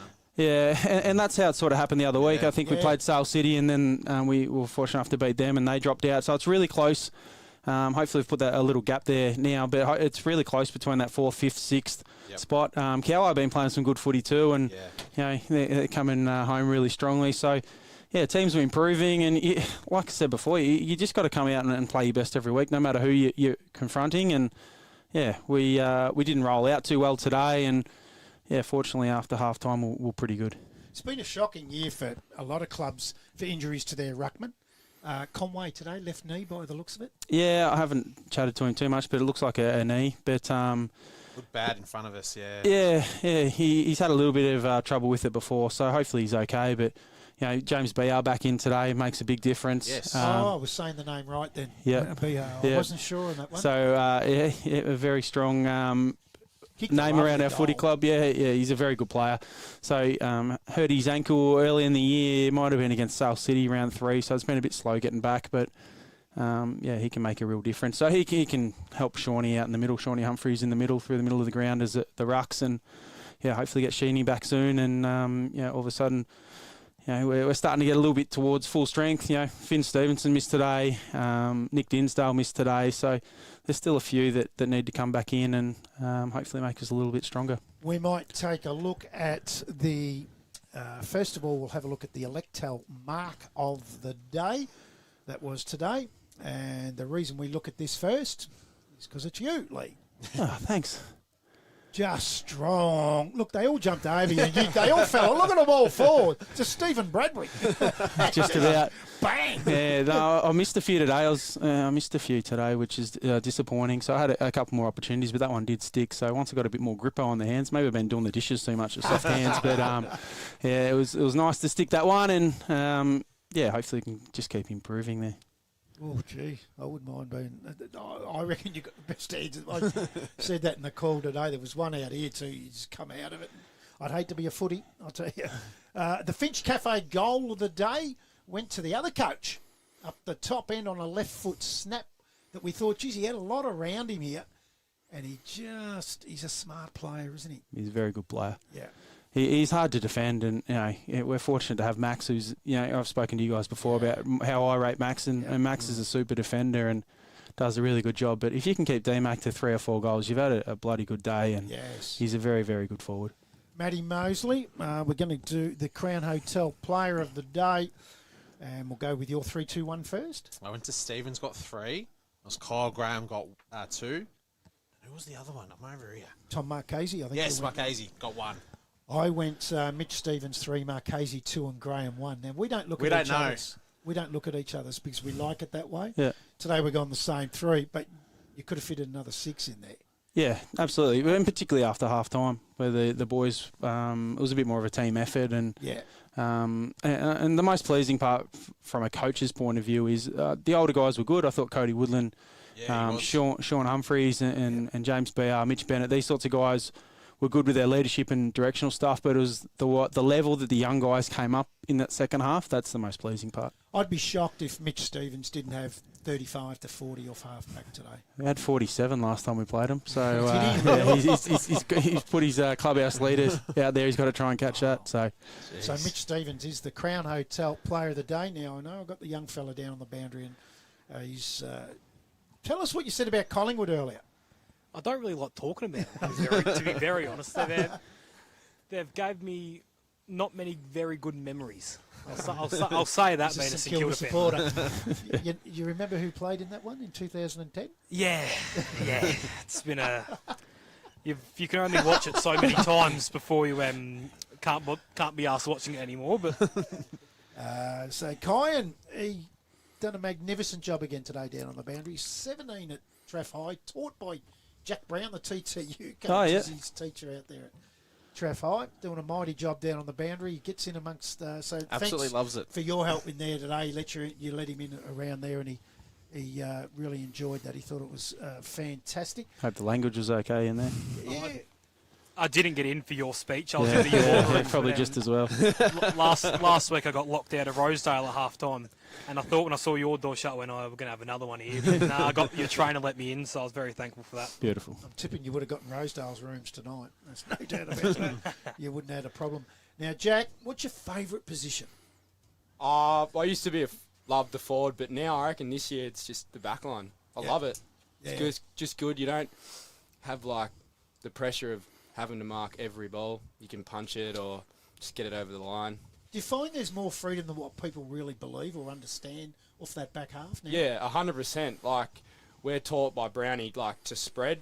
And when you spread, you see, like a game open up. And it just, like is the reason we are so good at times. You were very good today off Yeah. that half. And it's young. Yeah. I mean, so what your coach Lee's, and I don't say because he's sitting here, but what he's setting up there is a really good future for this footy club. Yeah, 100%. You're learning so much, and Yes. it showed again today. And just the beauty for me is that you could be 5 goals down at three-quarter time, and I'd nearly back you folks now. It just don't go away. Today, it took to the 14-minute mark of the last quarter, where you're down by 18 at quarter time, 22 at half, 10 at three-quarter time. You're never out of it, and I don't say that thinking that you weren't in the game, but just to come home and get home by 11 points, it must give particularly the young blokes really good belief in what the message is. Yeah, it just gives us like a lot of confidence. Like with us young boys, I feel like when we're up and about, we're like able to like pull the team over the line at times. And when we get up and about, it's just a fun team to be a part. And when you're having fun playing footy, you're going to be unreal. It's the most important thing, isn't Yeah, it? Really? exactly. If you're not having fun, why do it? Yeah. And the best part for this group is you saw the Rosedale win in the second half, how we were able to muster something and get across the line. We did it probably similar against Yarram a week or two later with a lot of men down in terms of injury, sickness or work commitments. So there's been some belief amongst the group since that Rosedale game.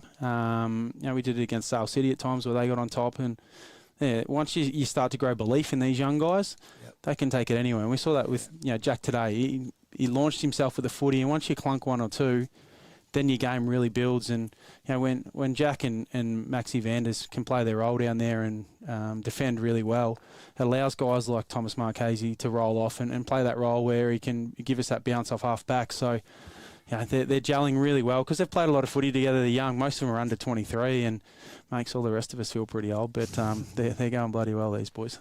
It's unbelievable. You got the big blue and white mid-season ball tonight. Yes. Look at the smile on the young fella's face. It's going to be a cracking night now. Yeah, hopefully. Good vibe now. Yeah. Yeah. I mean, so that's we just find out, that's your first win at this ground after being down all day till the 14-minute mark. A really must-win game, considering some of the other results, because they're beatable now. TTU, you look at it, these guys are beatable right now. I don't know if a lot of people thought that until today. So it's going to be a big cracker night. What are you wearing? Blue suit. Blue suit? Yeah, blue. That it? Yep, that's all. Blue shirt? Nah, Or white shirt. White tie? shirt, brown shoes, black tie. Yeah, black tie. Black tie. I don't have a blue tie. Lost it. Yeah. It'll be off by 10 He o'clock. lost it at the last blue and white ball, probably. No wonder the smile. He looks sharp. He looks sharp, these young fellas. They'll have a great night. This is obviously not your first rodeo. No. The ball. You've had a bit of fun there before. Yeah. Always. Every time we've had the ball, we've always had a good win. Oh, Always really? sets it up. It does, doesn't it? Guys, thanks very much for joining us today. You've come across in the cold. Hopefully, if Kyan could drive, we'd get him to drive you back. We just hope the showers are warm when we get back. You probably end up with a couple. We've kept you here too long. Brownie, thanks very much again today. Super win. Gormandale next week. Are you having a rest? We'll see what it looks like next week, and we got a bye after that. So, and then I think we finish with Cowar and Glen. So Good run home. Yeah. Your North have the last two games, Woodside and TTU. So that loss today hurts them. Yeah, that's all we knew was a big game. Yeah. So to get your first win here at George Bates, well done, guys. Super effort. Thank you. Enjoy the rest of the season, but most importantly, have a ball tonight at the Will ball. do. I will. Good on you, fellas. Keep Well up the done. good work. Thank you. Thanks, Brownie. Thanks very much. Jack Christian joins us as well. And what a super day. We might take a quick break. We'll come back and close off. It was Heyfield by 11 points. BP to Ralgan East, day or night from few to a feast. BP to Ralgan East, from a wicked brew coffee to washing the beast. BP to Ralgan East. Water. It's a part of life and we all depend on it. We spray it and play in it. At Davey, we move it around, clean it, and provide the right pressure at the right time. To help you do this, run one of these and wash her. We're Australian made and made for Australia. So when you depend on this, need to do this, or just want one of these, you can depend on Davey.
Welcome back.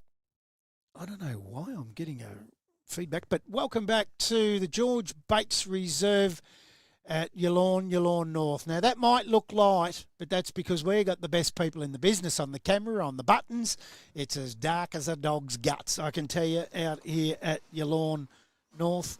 And I've promised all day, haven't given a netball score, and all the women are probably gone and not listening and filthy with me. I apologise. Yallourn North 36 went down to Heyfield 45. Rosedale 43 lost to TTU 46. Somehow I don't think they're going to be worried about that down at the Blues. And Sale City, big win. They're back on the winners list. 66 to Cowar 24. It has been a massive day out here. It was the visiting side, as we just learnt, the first win they've ever had at Yallourn.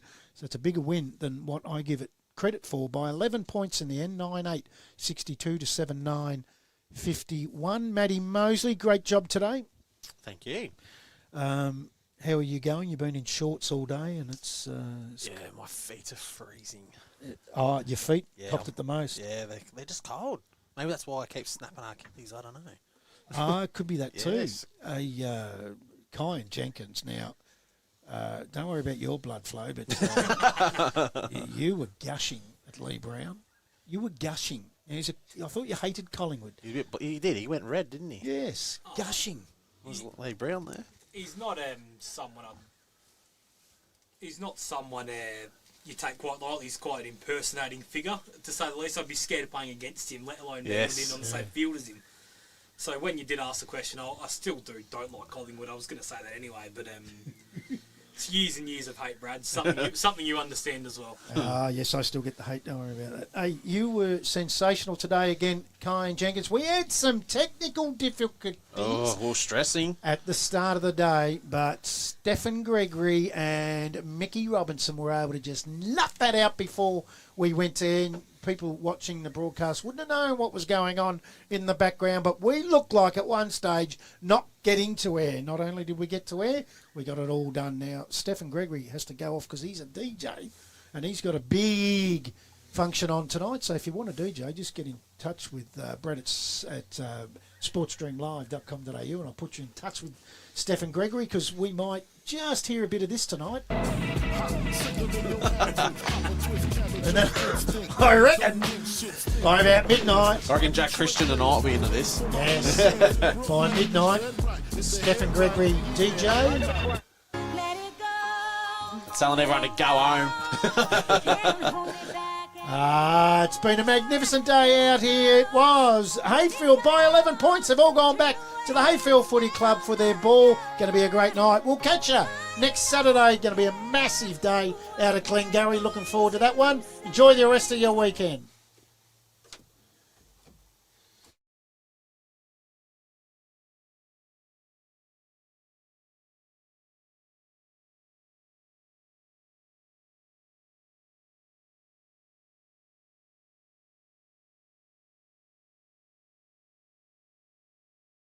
BP to Ralgan East, day or night from few to a feast. BP to Ralgan East, from a wicked brew coffee to washing the beast. BP to Ralgan East. Water. It's a part of life and we all depend on it. We spray it and play in it. At Davey, we move it around, clean it and provide the right pressure at the right time. To help you do this, run one of these and wash her. We're Australian made and made for Australia. So when you depend on this, need to do this, or just want one of these, you can depend on Davey.